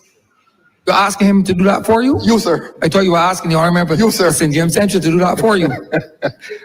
We need these light-hearted moments against these attacks. Assassins of my character, but they will not bury my voice. I am paraphrasing Martin Carter's poem in tribute to Walter Rodney. Assassins of character, but you will not bury the voice. So when you resist, I'm coming at you again. Because you have to give account to the people of Barbados. You have to tell the people of Barbados what is this country's constitutional state and status, Attorney General. And do not treat that as personal. That is political. You must account to the country. So when I said it was coming at him, I am not coming with any personal thing. I'm not coming to say what I know. Because what I know, the people out there know. And I don't bring it in here. So let us make that agreement. I don't know what they're hearing about me out there. But I know I have no reason to be embarrassed about any aspect of my personal or professional life. But I will not bring rumor in here. This parliament is above that. That gossip mongering is beneath the dignity of this parliament. And therefore, I restrict myself to matters parliamentary. I believe I've said enough on that. We need a new constitution, and we need it soon. And the people of this country are entitled to know whether we will go into the next election with the present constitution or a new one.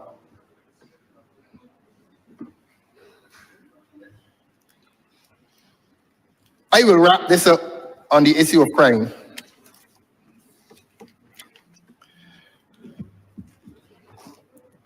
There's something that I have to say. And I don't think the people of this country will allow me to leave this speech unless I say it.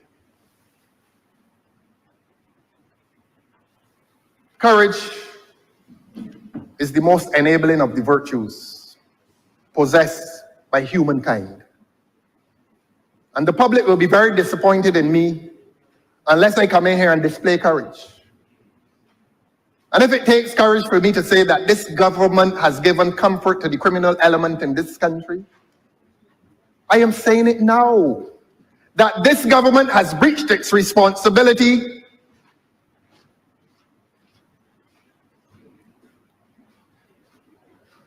to decent people in this country. This government has clearly demonstrated a comfort with the criminal element. All the evidence is there. All the evidence is there, and I'm not going to go back to any peace program. I'm not going to go back to that. Because the public heard last night that this government was paying certain individuals $8,000 a month. Without regard to what they were doing with the $8,000.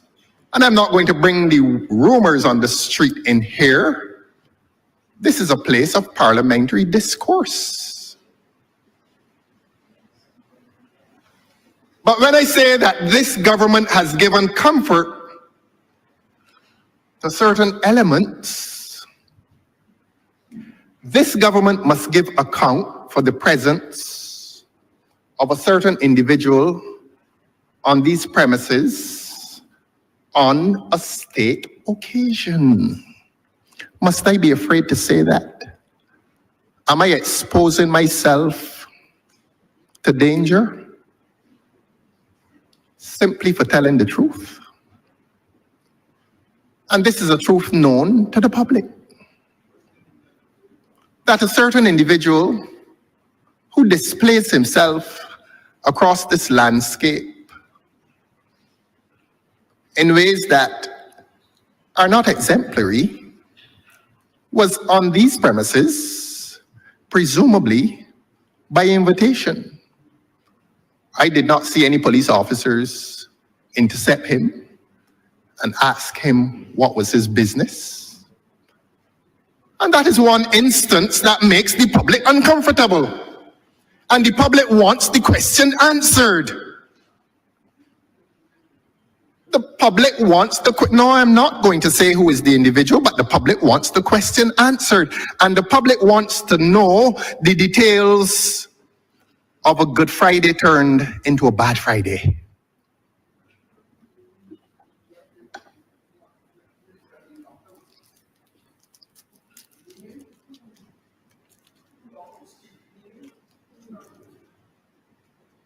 The public wants to know how that Good Friday turned bad has been resolved.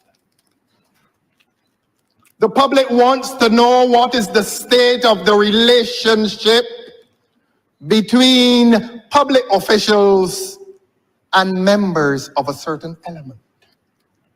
Must I be afraid to ask that question? Must I be derelict in my duty and fail to ask that question? Must I now take the position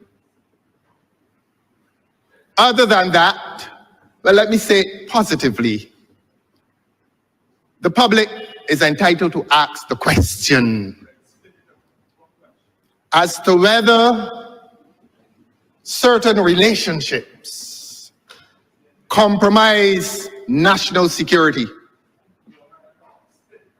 The public is entitled to ask if the police service is unhappy.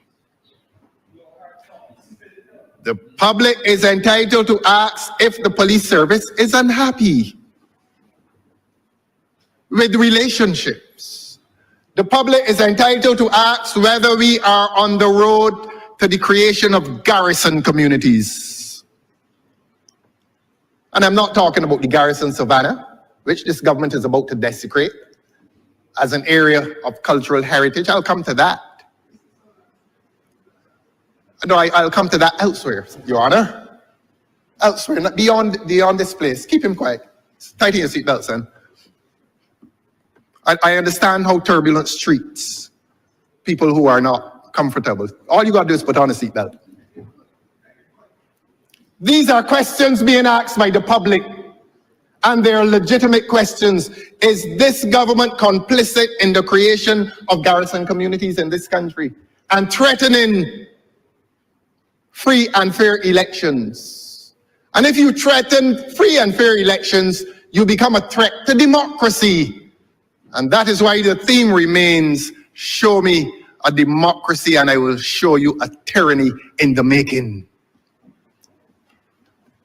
And that is why there is so much discomfort in this country. The people are uncomfortable because those relationships are not clearly defined for the sake of people's psychological comfort. People once knew, felt, and believed that certain individuals would never have access to the state and to state agencies. And permit the repetition even now that the peace program is clear evidence of a relationship between the state, a relationship that has been given legitimacy by the state, a negotiation between the state and certain elements that undermine peace and order in this country. The government must now be called upon to resolve issues of that relationship. And I call upon this government, in all seriousness, for the sake of peace and order in this country, to remove itself, to extricate itself from relationships in which the state is now in negotiation with those elements. In other words, let the police service be a police service. Let the police service protect the citizens of this country. Let the police service serve the citizens of this country. Let the police service reassure the citizens of this country. But the police service now sits in an awkward position that the police service cannot be sure how it must discharge its functions. And this is, look, I am talking now about the very foundations of this society. When a police service becomes reluctant, not because they're derelict in their duty, but they wonder if they bring offense to power. Because ultimately, That is what even a democracy is about. The exercise of power. But in a democracy, that power must be validly and legitimately and constitutionally exercised. And that is why I've told the Attorney General here today that the existence of a constitution of a specific nature is vital to the security of this country, the safety of this country, the psychological comfort of the citizens of this country. These are not pretty words. These are harsh realities. That the absence of a Republican constitution bears grave consequences for peace and security in this country. That powers of officials of state are ill-defined. Nobody knows who has what power, and everybody now feels that one person has the power. And that is where we are. And every public institution stands at risk. Not many people will articulate it, but they feel it. They feel the overwhelming presence of unlawful power in their lives. They feel that they cannot complain about anything. And they see one man in this parliament meeting the fiercest resistance to the simplest questions. That is evidence. That is evidence of a government that is likely to abuse its power. That is evidence of a government that does not recognize the limits of political and legal power. That every simple question that is asked, every simple statement that is made is seen as a statement in hostility to the government's comfort. And while the government remains comfortable, the people out there are uncomfortable because they too believe that their rights and interests and entitlements are at risk in the face of a tyrannical government, a government that does not respect constitutional rule, a government that respects only its own power. And that, as I said before and I say again, worthy of repetition, might is right and all that is right is might. And as long as you have might, you don't worry about justice.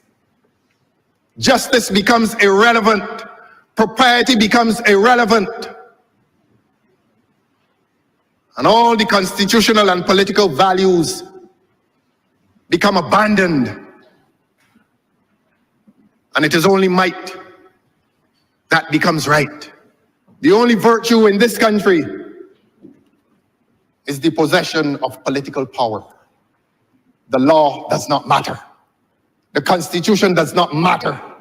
Decency does not matter. None of those things matter in the face of a tyrannical government. A government which has started to believe its own myth. This is a jurisprudential discussion. We are discussing the law. A government that has begun to believe its own myth, the myth of its infallibility, the myth that no citizen has the right to challenge this government. And what is the basis of that feeling? Is it that figure called 30 love? Well, it is no longer 30 love. And that has been obvious since last February. And my endurance is not intended to attract sympathy towards myself. If I needed sympathy, I would not have been here. I would not have been here. I repeat, I am alone, but I'm not lonely. And I challenge any member of this government to go into the public domain and ask the public how they now feel about this government in this tyranny that used to be a democracy. There's a groundswell. There is a groundswell of discontent with the manner in which this government has begun to function, This government is functioning without regard to the rights of people in this country, the legal rights and the political rights, because if I had political rights, I would be able to come here and ask questions and make statements in silence, unless the question is answered according to the wishes of the people. Resistance. Resistance. All the people are meeting in this country is governmental resistance. Maybe there are some among you who do not have that philosophical bent, but all of you become complicit. All of them become complicit, Your Honor, if there's no one prepared to whisper for change. Do what you must do, government. Do what you must do, but bring a new constitution to this country, so that rights are clearly established and delineated, so that the rights of the state, according to the rule of law, do not become excessive. Because even the state, as powerful as it is, under the rule of law, must have its rights and its powers limited. That is what the rule of law is about. That the government is not entitled to exercise unlimited power. Even the government is subject to the rule of law. Even the government is subject to the Constitution. We live in a country now in which the Constitution means nothing. In which a learned Attorney General says, a Republican Constitution, whether it comes or not, is neither here nor there. Because power ranks in priority over constitutional rule, and that's the point. And that is the source of public discomfort in this country. That there's no accountability. And accountability is a duty exercised under a constitution. Transparency must be exercised under a constitution. I am giving a speech as to the importance of constitutional rule.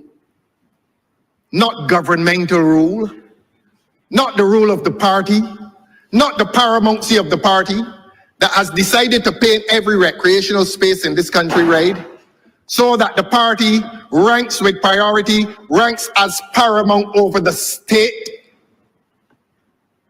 The national state colors are not red. And when you impose and inflict the color red on every public space, you are telling the public of Barbados that the party ranks paramount over the state. That is what you're doing. And that is the offense being brought to liberty in this country, to freedom in this country, if you wish.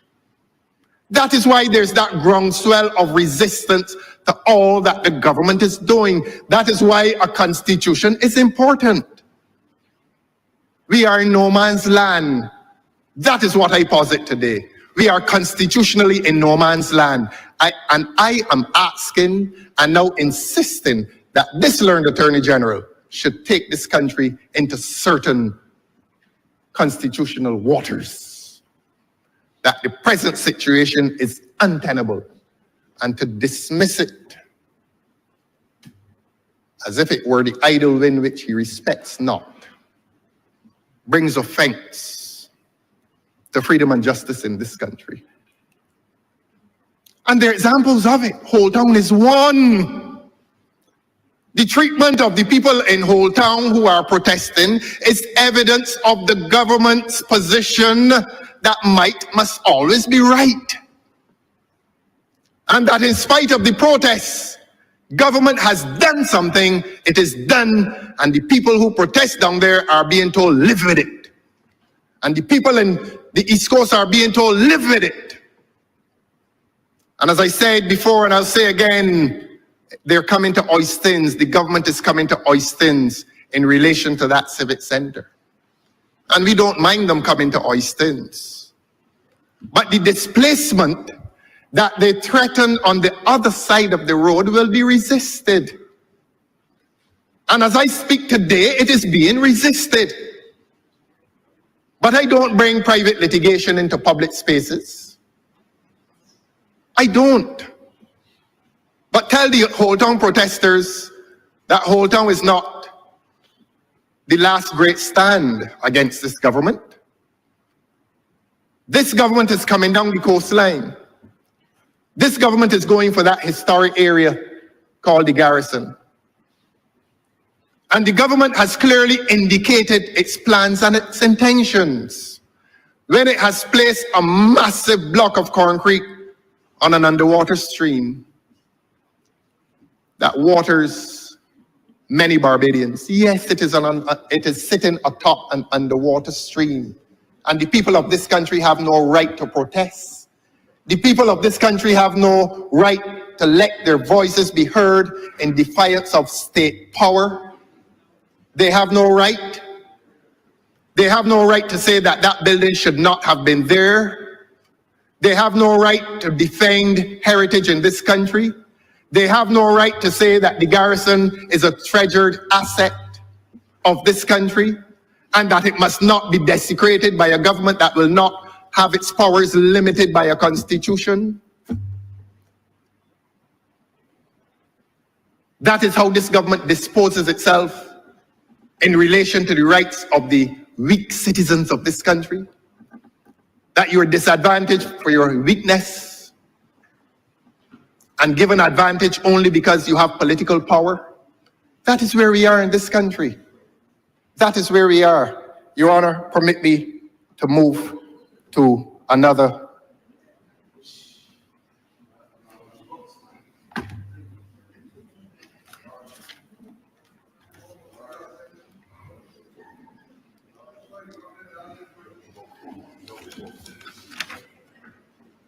Your Honor,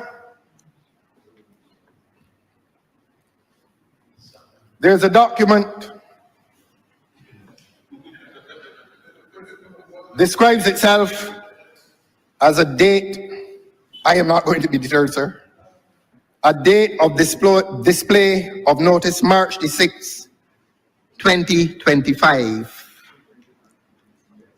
It says that the name of the applicant, well, look, this is coming from me, sir.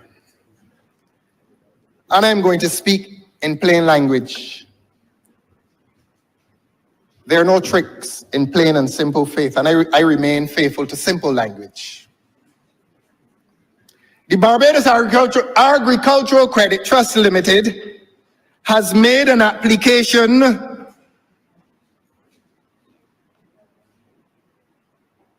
to subdivide certain lands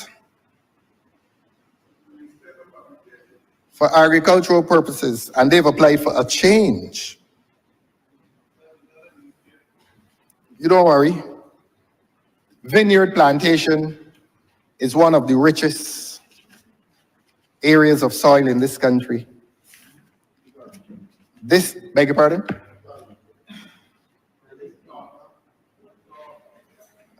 Well, since I'm not hearing him, I will not respond to him. If I hear you, I will respond.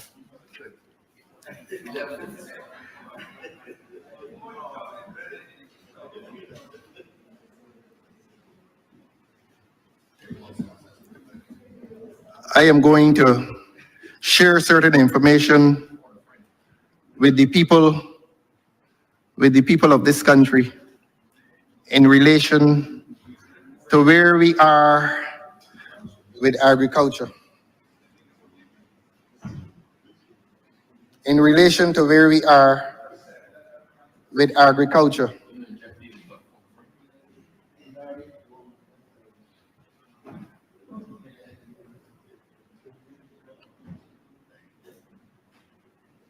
Vineyard.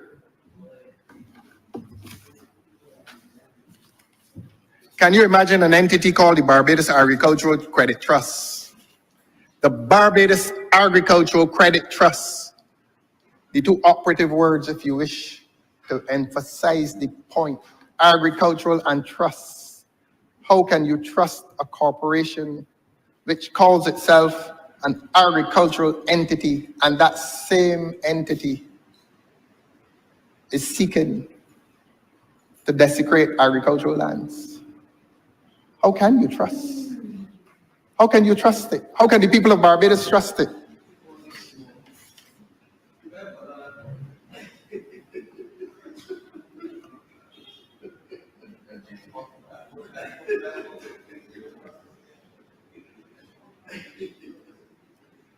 and that is vineyard plantation in St. Philip.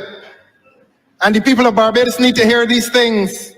And not only is it vineyard plantation in St. Philip, but it is Barnwell Farms in St. Thomas.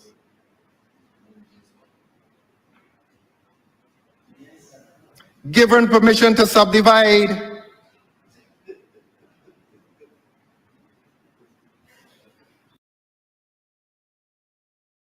That there are entities willing to invest in the farm to restore it.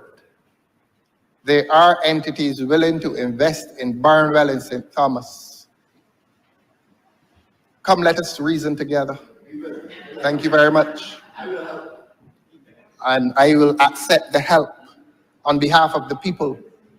And if this minister shows the kind of maturity that he presently shows, this exercise will be all the more worthy. Thank you, sir. And consider these questions within my right to ask. And I ask this Minister of Agriculture to give account for the change of use from agriculture in relation to those fertile lands at Searles.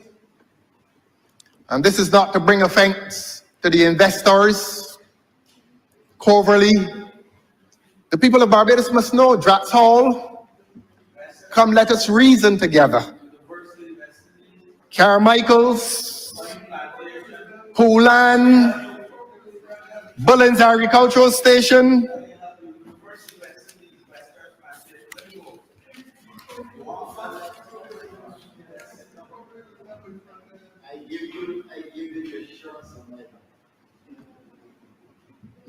I remember I told you I'm not complaining. not to listen or answer. I am not to them. complaining, sir. Why do you think I'm I complaining? just told you that. I am engaging the maturity All of I said to you, the Honorable speak Minister of to Agriculture. the chair. That's what I said to you before.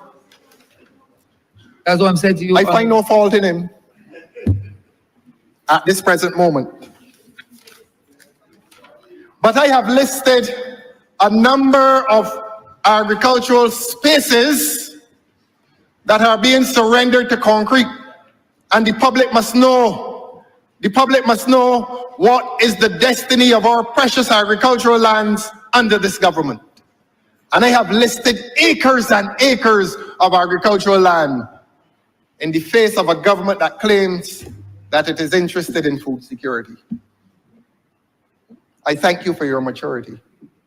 And I thank you for your engagement through you, sir, Honorable Minister of Agriculture. Permit me, Searles, Coverley, Draxall, Carmichael's, Poolan, and Bullens Agricultural Station. And while we're at it, the Honorable Minister may wish to tell the people of this country what has happened to the medicinal marijuana project. Last year we came to this place and discovered by way of questions, that the government had told the people of this country that I think it had spent either $15 or $17 million on an industry that is stillborn. It has a CEO, must have a secretary, I suppose, a watchman, people who are doing nothing. And the public has so far spent in excess of $20 million on an industry that is going nowhere. So that when the people of this country say that this government is mismanaging public funds, they're right. They are right. An honorable member, through you, sir, for Christchurch South, the question will be asked and must be asked. Philip South. St. Philip South. I'm not tired though. The honorable member for Christchurch South is asking the honorable member for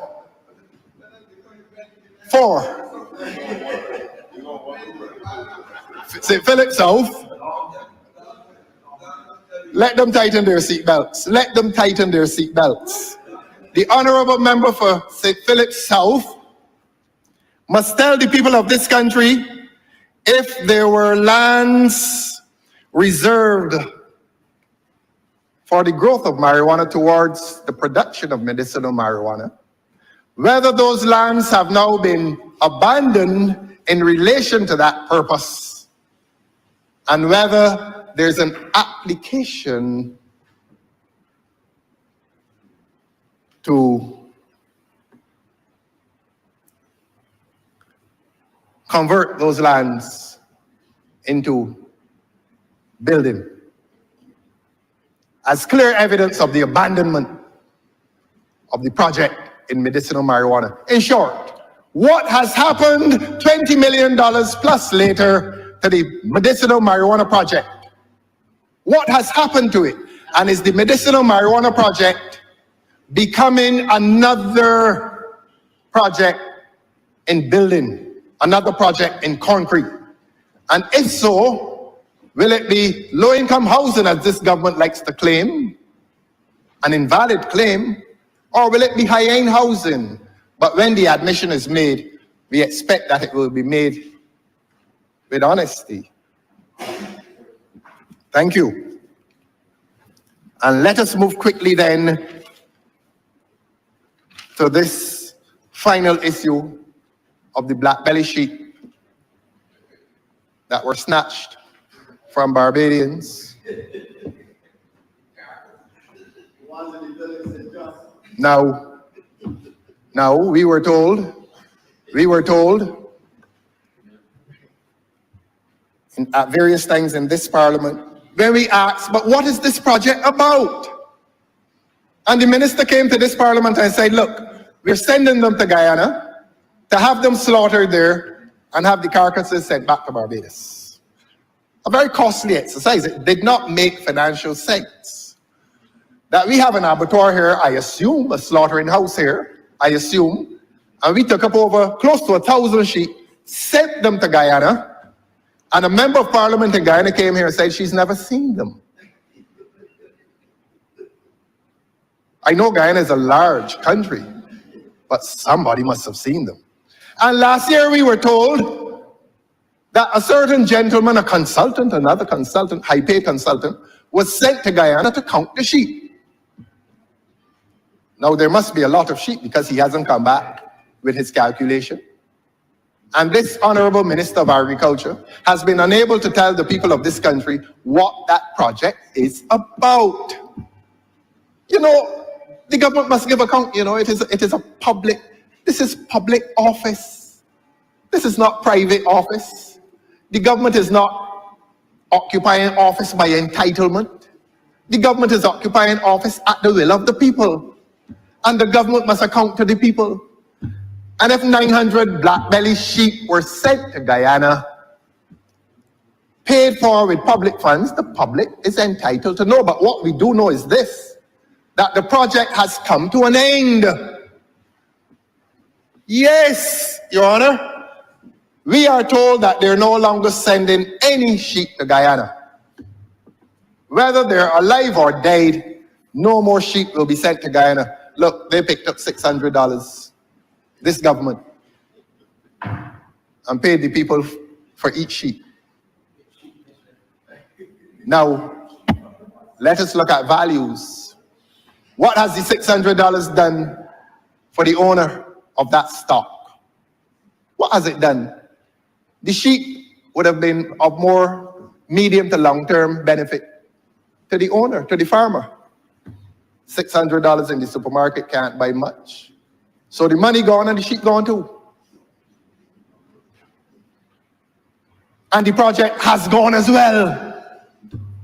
And we don't want to live on the rumor that the sheep were taken to Guyana, stood up in the waters of Guyana, suffered from rotted hooves, and died.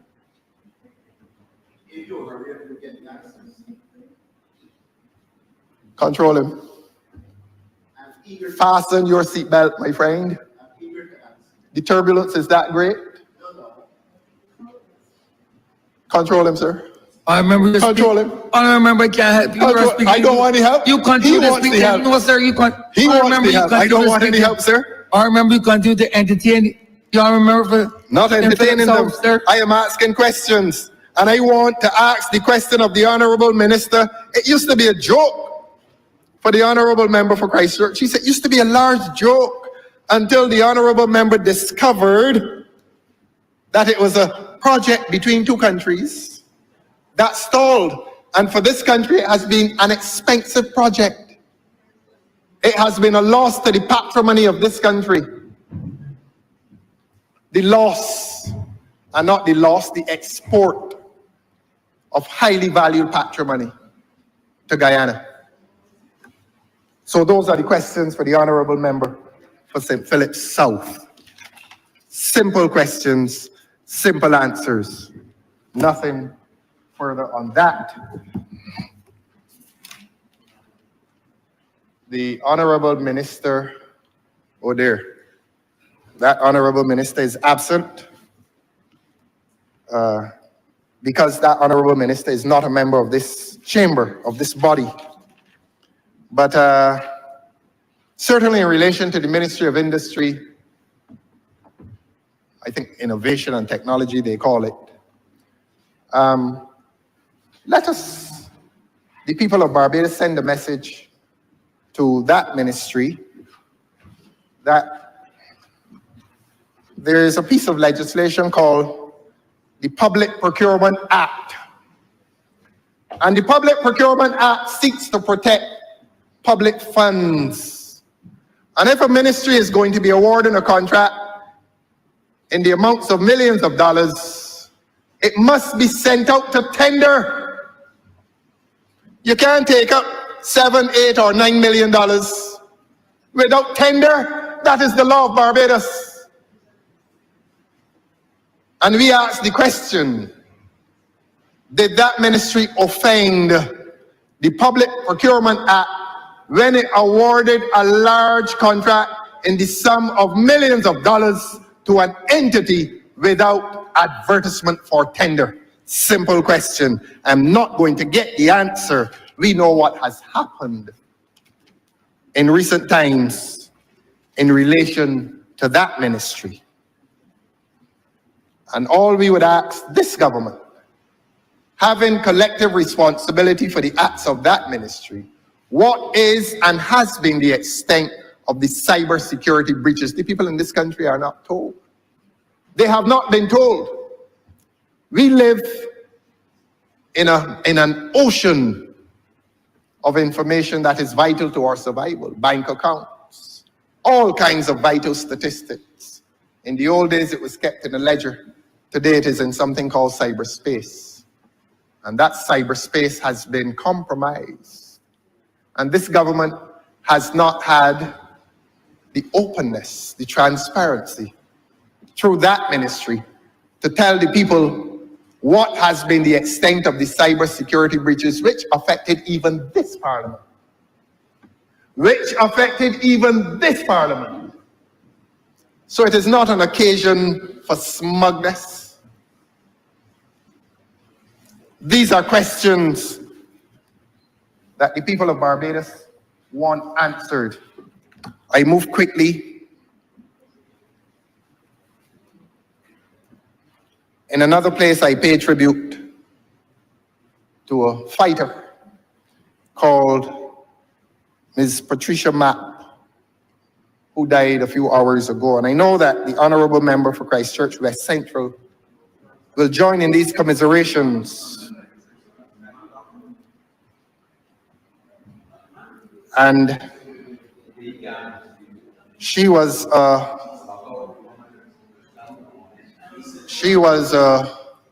member of the Fisher Folk who fought with us. And the honorable member for Christchurch West Central said in here that $7 million had been paid to the Fisher Folk community as government's contribution to their loss of income, their loss of a livelihood. And this international community of which we are part, a few days ago celebrated International Women's Day. And this government came to a settlement in which it paid boat owners, most of whom are men, and fishermen, I think all of whom are men, up to $9,000 in assistance, financial assistance. And this government, for some strange reason, this government that claims that it champions the rights of women, have decided that the fisherfolk, the vendors, most of whom are women, must only receive $1,500 as a one-off payment. And the men have received $1,500 in 6 installments. That's $9,000. And I ask the simple question, why? Why is this government discriminating against the vendors, most of whom are women, in a program of assistance? Why? And I know, I'm confident that this minister will have the compassion and the maturity to answer those questions as seriously as they're asked. Because I have a right to ask. The fisherfolk community can't come in here. And I have consented to ask those questions in here. And I want to tell, through you, sir, the Honorable Minister, that in spite of the unequal payments made as between those men and those women, there is solidarity among them. That the men have not abandoned the women because they have received preferential treatment. That the men remain sympathetic with the vendors, with the women who have received only $1,500. And we resist the practice of the government in giving them unequal treatment. And one of the fighters in that battle for the just treatment of the fisherfolk was Miss Patricia Mapp. And we condole with her family, with her children. And this place is not too lofty a place to pay tribute to Miss Patricia Mapp, formerly of Bayfield in St. Philip, who has had a long association with the fishing industry.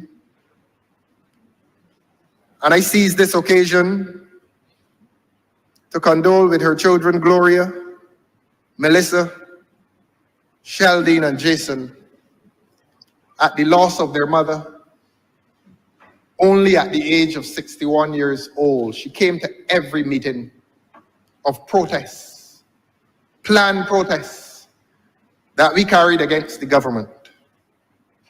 And the government relented, not by my effort, but by the joint effort of a collective called the Fisherfolk Community of Barbados. They came from far, Oistins and Bridgetown, vendors, fishermen and boat owners joined in that struggle to receive assistance and indeed to force assistance from the government. And today I pay tribute to Ms. Patricia Mapp, a fighter for justice for the fisherfolk. And I will only repeat in tribute to her the words of Maya Angelou. Out of the huts of history's shame I rise. Up from a past that's rooted in pain I rise. I'm a black ocean leaping and wide, welling and swelling, I bear in the tide. Leaving behind nights of terror and fear, I rise. Into a daybreak that's wondrously clear, I rise. Bringing the gifts that my ancestors gave, I rise. I rise. I rise. Rest in peace, Patricia Mapp, and rise in glory. In Patricia's memory, we will continue to fight for equal treatment for the women, some of whom received the mere $1,500, some received nothing. The men got $9,000. And I know that these words fall on the compassionate ears of the honorable minister that is responsible for the blue economy. Perhaps if it were not he, I would have remained silent on this. And so I must remain confident. The honorable minister will bring justice to those for whom Ms. Matt fought, and those who remain behind, and those who continue to suffer deprivation of a small amount of money, except that they're not rich people. And $9,000 is a lot of money to some of us, and to others it is not a lot of money. And whether it is a small amount or a large amount, in this case, the move from 1,500 to 9,000 will constitute justice. And the fisherfolk community of this country, all they're asking for. They're not asking for political favor. They're not asking for any favor of any kind. They're asking for equal treatment among all of them. I rest the case for the fisherfolk community. We promised that we would fight that battle until it ends. It has not ended. And if this minister regards us as nuisances, we do not believe that we are nuisances. That is a fight that is justified. Your Honor, please permit me a few minutes yet to look at sport in this country. I have accused this government of not giving serious or fair treatment to sport. And I've heard the Honorable Minister, the member for St. John, speak quite impressively as to all of the programs that exist within his ministry. Lots of programs dedicated to blocks, and that is noble. But I want to urge the Honorable Minister of Sport not to look outside of that at-risk community, but to continue to embrace that at-risk community. But to include in the ministry's mandate a dedication, a devotion to professional sport. I know how the minister feels, and I know what the minister wants to achieve. I know, we know. And we know that the presence of the at-risk community is a threat to all of us in this country. But perhaps I need to go above the honorable minister and ask the entire government to dedicate a ministry or some part of a ministry to sport as a professional endeavor. Maybe this government is not aware that sport is one of the world's biggest industries. Maybe this government is not aware. And if this government were so aware, this government would not have abandoned the Barbados Defense Force sports program. And at the estimates, I pay tribute to young Tino Best as one of the success stories of that sports program. Tino has played cricket at the very highest level, and he's done so successfully. He has not been the best of West Indian fast bowlers, but he has revealed the best of character. He has revealed the best of sporting determination. He has revealed the best of professionalism, which was inculcated in him during his time at that Barbados Defense Force sports program. And there are others waiting to receive similar service, but this government does not take sport seriously as a professional endeavor. And I am asking this government and I'm asking this minister to transfigure the sports project into a professional project, while not bringing disadvantage to the at-risk community. Indeed, members of that at-risk community may even graduate into the professional program because they have talents too, except that they're debilitated by other influences in their lives. And we would encourage this minister to pay some attention to professional sport. We want to encourage this minister to take a look at the proposed national youth policy, this government has promised a lot. And there was a national youth policy completed in 2022, and the public is yet to hear what has happened to that national youth policy. As I said, I listened to the minister during the estimates, and I was quite impressed at the number of programs. My concern is as to the quantity of success. How successful has this ministry really been in relation to elevating young people out of stations of adversity? How successful has been the ministry? We don't know. We really do not know. And it is fine to advertise the programs, but give us some results. The Prime Minister's cup has yielded nothing except a dispute over money. A lot of them, we are told, have not yet been paid. A lot of them were paid a paltry sum. That is not professional sports. There's room for the development of professional sport in this country. And when this government, and if this government listens to the voice of Dr. Dawn Marie Armstrong, who must now be a leading authority in sports development in this country, who can make a contribution to sports in this country at the highest level, if the government should listen to voices like that, the government would avoid the mistakes of a Prime Minister's cup. And hours after the Prime Minister's cup ended,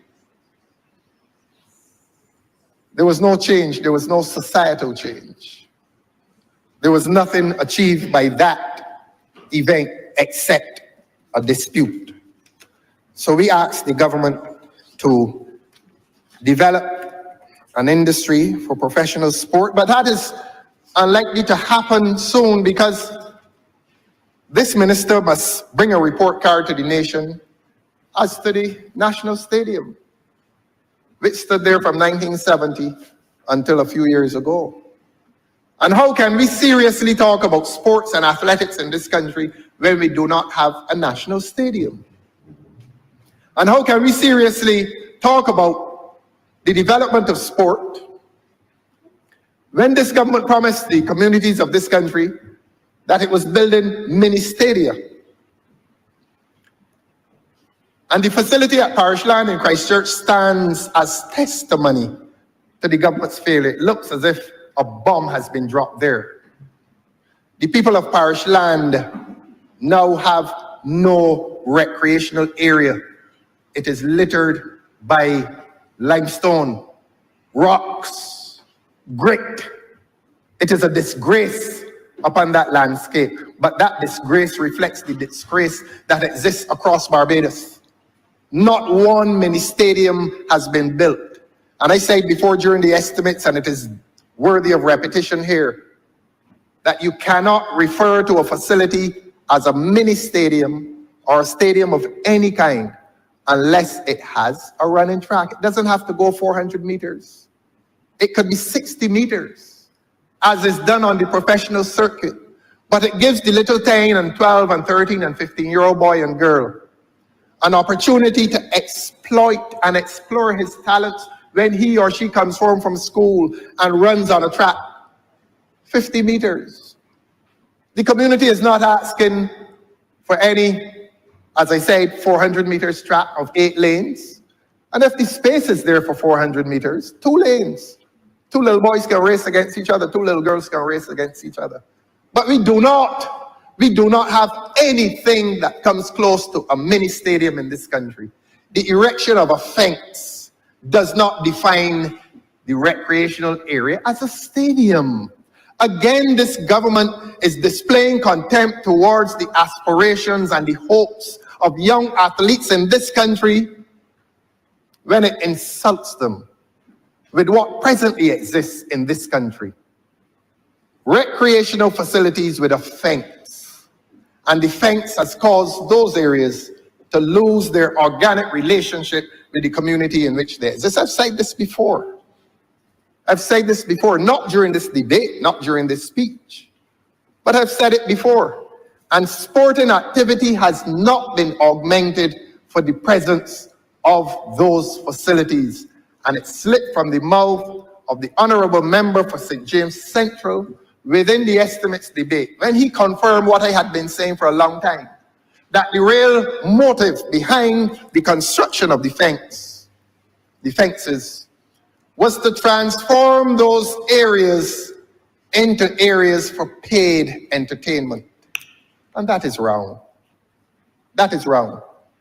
He said, the honorable member said at the time, look, fence in the places and give a fella a chance to make $1. No, no, no, no. That is not a noble purpose. That is disrespectful to the community. And St. Catherine's Ground will not continue to be St. Catherine's Ground as we have known it for the presence of a fence. The Gall Hill facility will not continue to be the Gall Hill facility for the presence of a fence, except if you want to keep the ball in. But as the Honorable Minister said, he wants to keep out the rats. I'm glad I evoked his smile and laughter. And we are capable of that from time to time. But I think I've said enough on sport. I think I've criticized this government on its sporting program enough. And Honorable Minister, through you, sir, the public wants a report card as to the success of these mini stadia.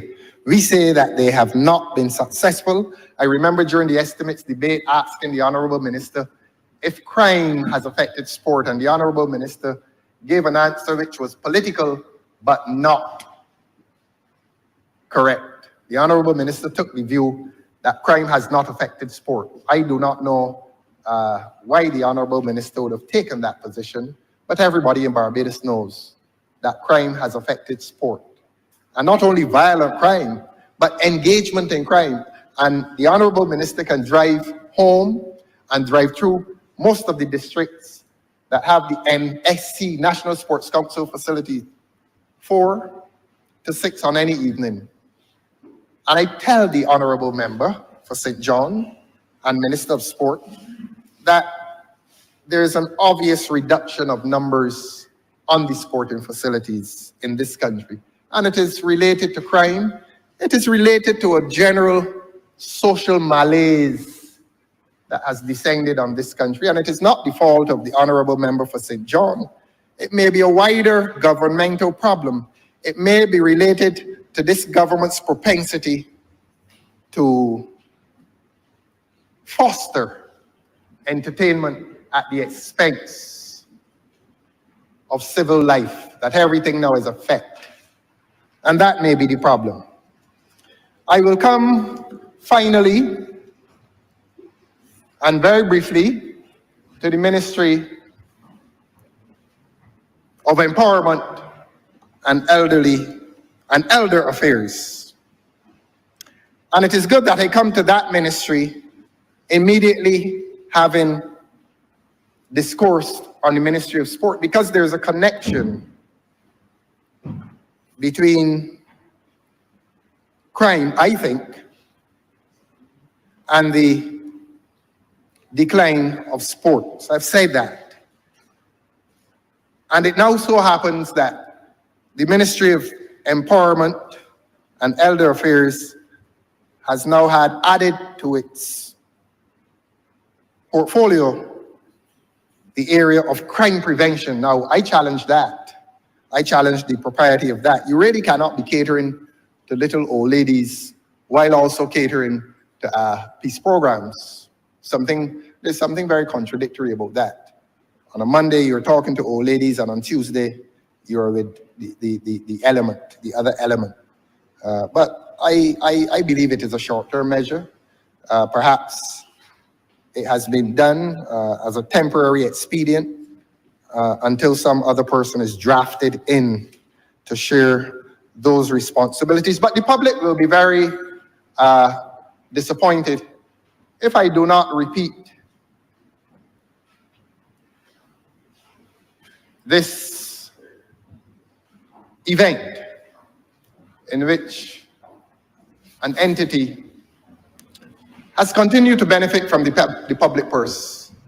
The honorable member for St. Michael South understands my mandate. And the honorable member for St. Michael South understands that it is within my mandate to continue to question this. And I questioned it in 2024, and I continue to question it in 2025. Because in 2024, the public heard that an entity that is supposed to be concerning itself with the homeless received $500,000. We are not aware that any proposal was presented to the ministry outlining the costs. And if a proposal was presented to the ministry, it must be by some happy coincidence that the exact figure of $500,000 goes to the entity. And we asked the honorable minister during the estimates debate if an audit was done. In his candor, he admitted that no audit had been completed. I questioned whether one had been commenced. But if we accept that there is an audit and that it has not been completed, we question the propriety of paying a second tranche of $500,000 to the same entity without a completed audit as to the expenditure of the first $500,000 exact.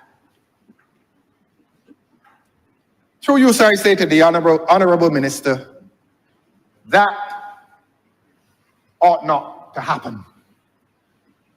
$500,000 of the taxpayers' money ought not to be paid for a second time to a project that has not been the subject of a proper audit. And I am not shy about saying this. It must be said. I have not come here to safeguard the secrets of any relationship, of any political relationship. But I have the right to tell the people of this country that there's possible commingling of funds, which may well include that $500,000 subvention given to that entity. I have the right to say that. And I have the right to say that it is within my certain knowledge that the person who hates the entity has political ambition in St. Michael, and that he has canvassed in St. Michael. I won't say which district. I don't want to identify the persons that should not vote for him. But he has been canvassing. He has been carrying a political campaign in St. Michael. And in another St. Michael district, honorable member, through you, sir, the gentleman was distributing hampers at Christmas in a St. Michael district not unfamiliar to the honorable member for St. Michael South. Not unfamiliar. I choose my language very carefully. You're a writer of poetry and you understand the subtleties of language. And that the gentleman was up there distributing largesse. An honorable member for St. Michael South, this is not a charge made against you. This is not a charge made against the honorable member for St. Michael South. Because it is a recurring theme that the voice of Jacob is quite often accompanied by the hands of Esau. And maybe if the honorable member for St. Michael South had his way, and that way were based on the exercise of power which is denied him, he may well not have paid that $500,000. But the gentleman is the beneficiary of the taxpayers' money.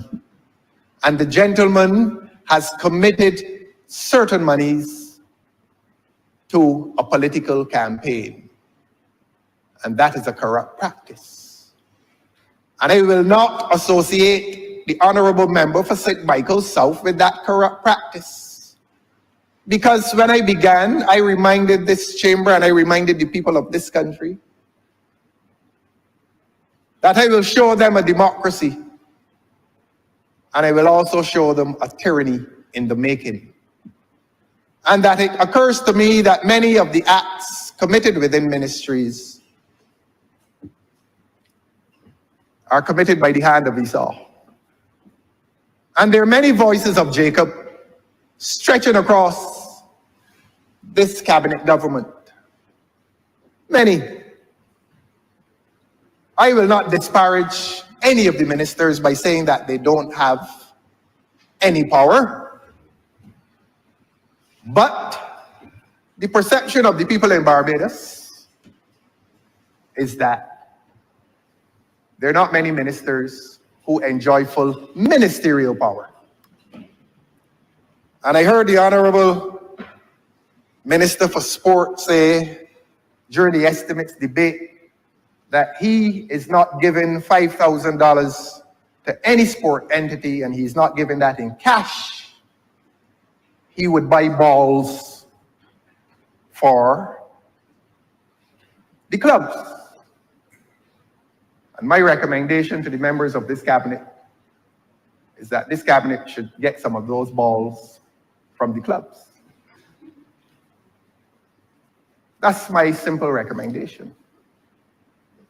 If the Minister of Sport is distributing balls to clubs, please ask the clubs to hand back some to the ministers. And so, Your Honor, I come to the point where I express once again gratitude to my party, the Democratic Labour Party, for giving me the privilege, the opportunity to come to this place and speak in a representative capacity for that great institution founded by Right Honorable Errol Walton Barrow. And as Right Honorable Errol Walton Barrow did over the years on the eve, on the cusp of an election, whenever they call it. Whenever they call it and whenever they have the courage to call it. We presented proposals yesterday in relation to education and health. Today we add to those proposals. And the Democratic Labour Party in government would propose a lowering of VAT on food. The Democratic Labour Party in government would seek to establish a policy relationship with the Barbados Light and Power Company in which the endeavor would be that of lowering the price of electricity in this country. And I said yesterday that one of the successes of policy has been the lowering of telephone rates, and that the Barbados Light and Power must not be treated as a sacred cow on this commercial space, on this commercial landscape. And if the Barbados Labour Party government is afraid of the Barbados Light and Power, or if the Barbados Labour Party government is in an unwholesome relationship with Barbados Light and Power, which deprives it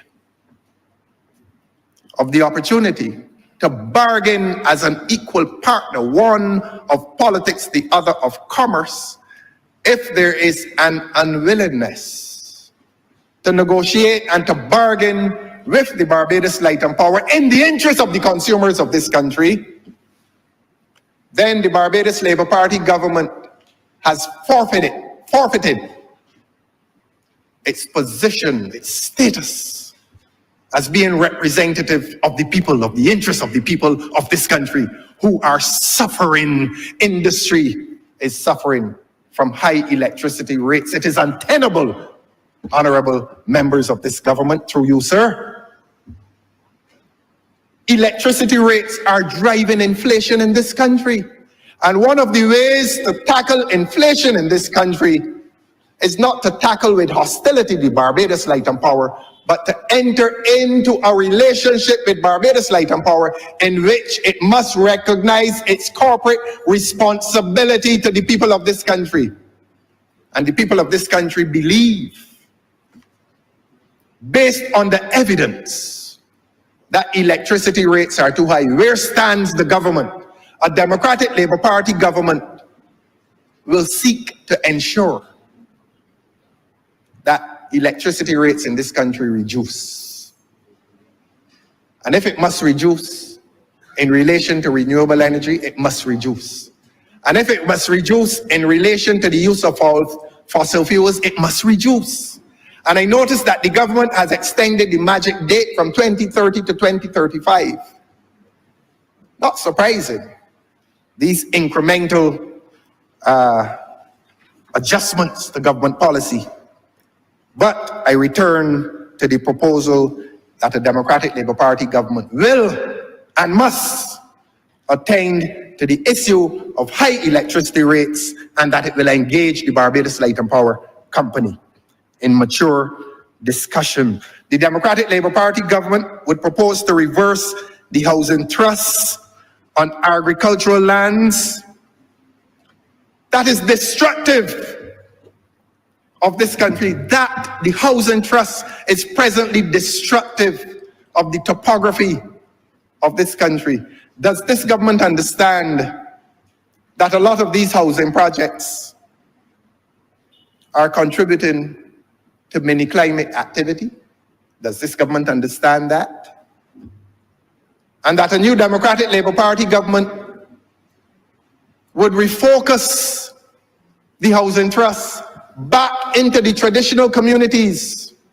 You can drive through any community. I drive through Bayland on mornings. Much dilapidation, many empty lots. The housing trust can find its beginnings within the local established lived-in communities. And you do not necessarily have to be desecrating precious agricultural lands for a housing trust. It is madness. It has reached the stage of madness when this government finds itself desecrating our agricultural resource for the sake of cement, when this government ought to do an audit into the established lived-in communities and begin the housing trust there, and to employ local labor, local contractors to build in according to designs that respect heritage. This country could look so beautiful if the housing trust is rationally implemented in this country. Vespera Gardens is a blot on the landscape of this country, and I say that with apology to those who have been forced in to the houses there. A Democratic Labour Party government would establish a sports academy for professional athletes in all disciplines.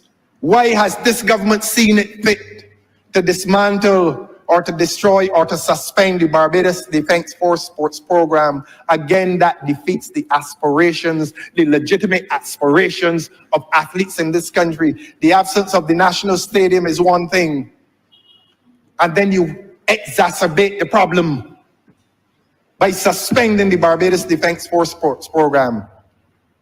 And a Democratic Labour Party government would attend to that and fix that and re-establish that sports program in association with a larger sports academy, so that young athletes in this country, when a person discovers his athletic potential in knapsack, he knows that at some point in time, he will find himself in a structured and highly disciplined environment in which athletics, his athletic prowess, would be taken seriously, and that he could become a Usain Bolt in Barbados, and that sports, athletics, would be placed within the mainstream of education in this country. That a student will not be celebrated just as a little boy who can run fast, but that talent, becomes within the mainstream of his education, reshaping education. That's why we said yesterday that the attention to education should not be preoccupied with structures, but that a government needs to pay attention to the curriculum. And a new Democratic Labour Party government would pay attention to the curriculum as early as primary school and most definitely within the secondary schools. And sports and athletics would be placed on the curriculum as a serious human endeavor. This country needs a new cultural policy. Definitely needs a new cultural policy. And arts in this country are now defined by bacchanalian expression. There's a place for that. And there's a time for that. To everything there's a season, a time for everything under the heaven. Ecclesiastes 3:1. But this is not a sermon. We need a new cultural policy that genuinely redirects state participation in entertainment and the arts. Most people have a perception of the National Cultural Foundation that it has become a place that promotes bacchanal. That is the perception.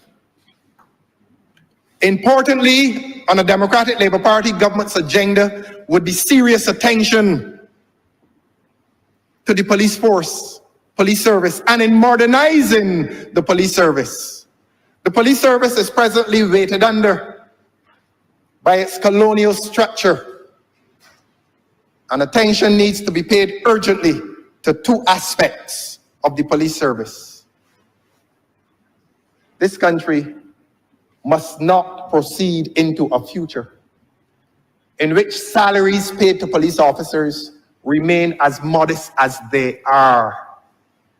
I will not disclose the numbers, but police officers in this country are woefully underpaid.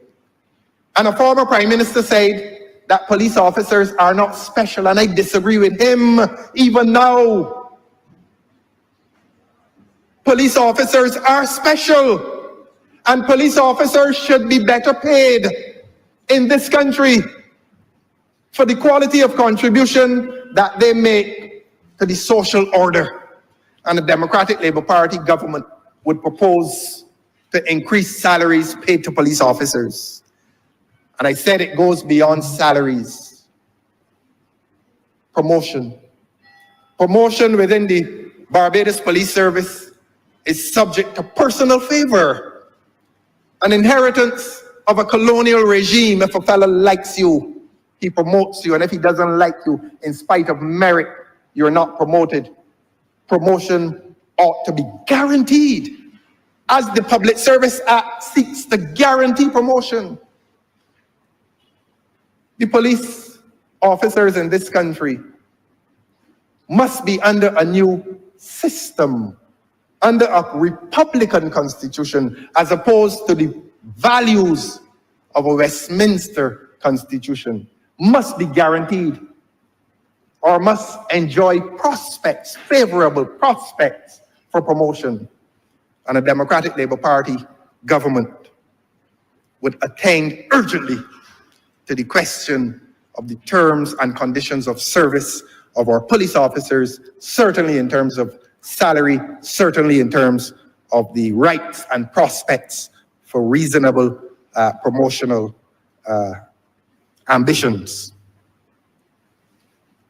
A new Republican Constitution would be attended to, since the learned Attorney General has told us that he cannot put a date on a new Republican Constitution. Certainly,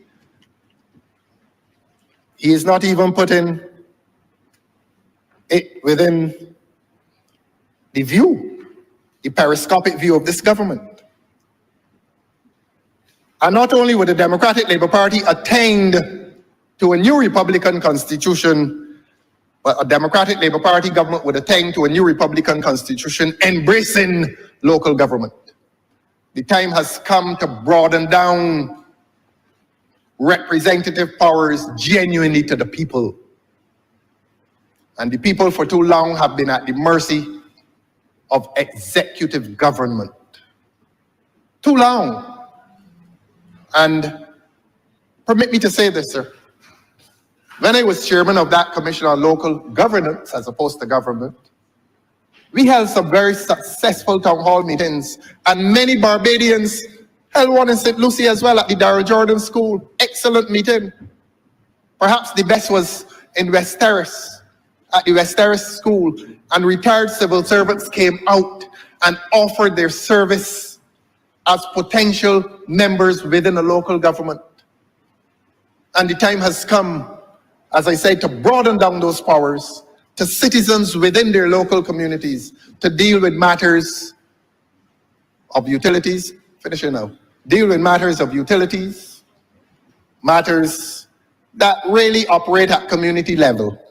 But a new constitution must and would take seriously the issue of local government. We articulated matters of reform for the health system yesterday, and I would not repeat those, but for the sake of the legal system, I have worked in the legal system. I'm in my 41st year in the legal system, and I am well familiar with how the legal system works and what are the impediments against the proper working of the legal system. Therefore, a new Democratic Labour Party government would consider a public defender's office. It is not the reinvention of the wheel. A public defender's office would be an office of government established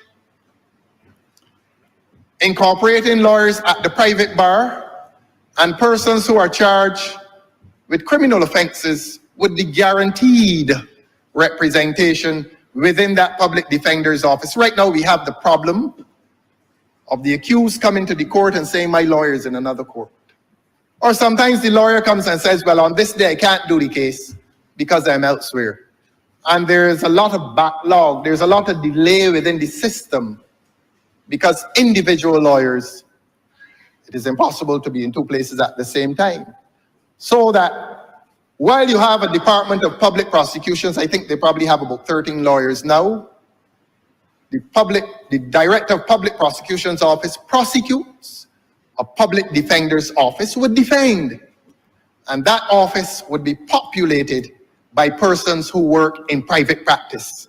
There are persons in private practice now who do a lot of cases on a legal aid basis through the system of legal aid. In other words, the government pays them, but that has not solved the problem. There needs to be a more formal structure in which a public defender's office is made available to the criminal courts so that the delays within the system can be attended to. A new Democratic Labour Party government would attend to that. Certainly in terms of tourism,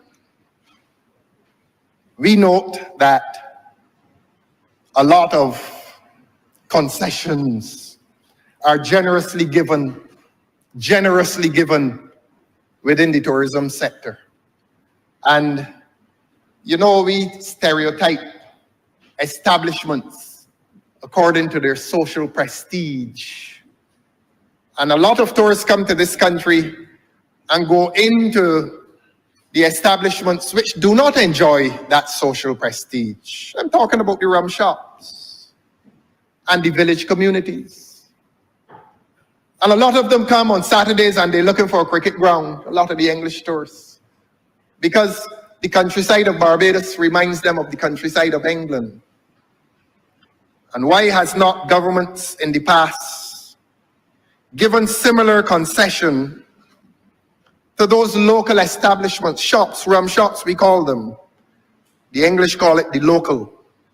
And just as we incentivize and generously incentivize the construction and the retention of villas, a tourism industry, a tourism ministry needs to find itself paying some attention to these local establishments, these rum shops, and consider the grant of concessions to the persons who operate those premises, which our tourists find very attractive. They don't find them attractive for their architecture. They find them attractive because of the social and human ferment.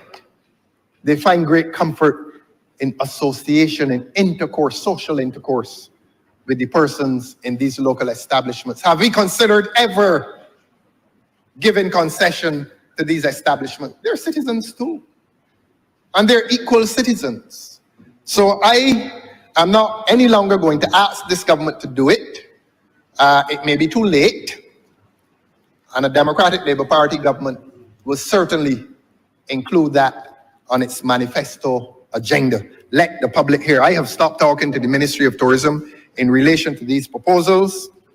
We are speaking to the public in relation to our proposals as a new government.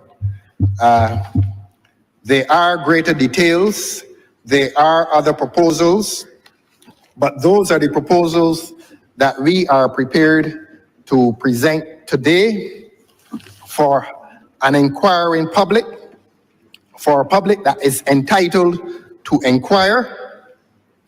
And we believe and hope that we have met the interest and the demand of the public to say how we would be a government that is different. How we would be a government that is different. And we believe that the issue of crime is too critical to be ignored any longer. And I say to this country that a new Democratic Labour Party government would establish an entirely different relationship with the criminal element, and that the Barbados Police Service would work equally in tandem with the government for the suppression, for the arrest, literally and figuratively, of crime in this country, that there will be no liaison, no unwholesome liaison between the state, between the government and the criminal element. That will not be the business of a Democratic Labour Party government. Let the public understand that the lines of demarcation between the criminal element and the Democratic Labour Party government will never become blurred, and that our partner in the fight against crime will be the Barbados Police Service as a domestic body, and to a lesser extent, and when so needed, the Barbados Defence Force. Let that be the appeal that we make to this public. And let this public understand that we intend to present an extremely creative manifesto for consideration by the public of this country, by the voting public of this country. And when I say the voting public of this country, I'm not talking about imported labor from the East. I am talking about those persons who qualify under the Constitution and under the statute law to exercise their right to vote. No one will come through the back door posing as a laborer while intending to exercise that franchise called the vote. Your Honor, you have been extremely kind and gracious in the conduct as Speaker of this Assembly, presiding over this body. I give assurance again to the people of this country that I honor and respect my duty as leader of the opposition. I respect the standards of this parliament. I do not consider this parliament a place for debate other than debate that is constructive and objective, that my commentary is objective political commentary, that my commentary is never constituted of the kind that can be described as comprising personal attacks on anyone. This is too great an honor to waste on personal assault. This is not the place. This is not the place. Your Honor, I respect this place too highly to sacrifice my duty to anything other than the highest of standards. I want to thank you very much for the time that you've given me. I'm obliged to you, sir. Honorable Member for St. Peter. Thank you very much, Mr. Speaker. We have been treated to theater of the worst kind. And I was tempted to call the teacher I had at secondary school, because while he prepared me for literature and arts, he did not suggest to me that I could decay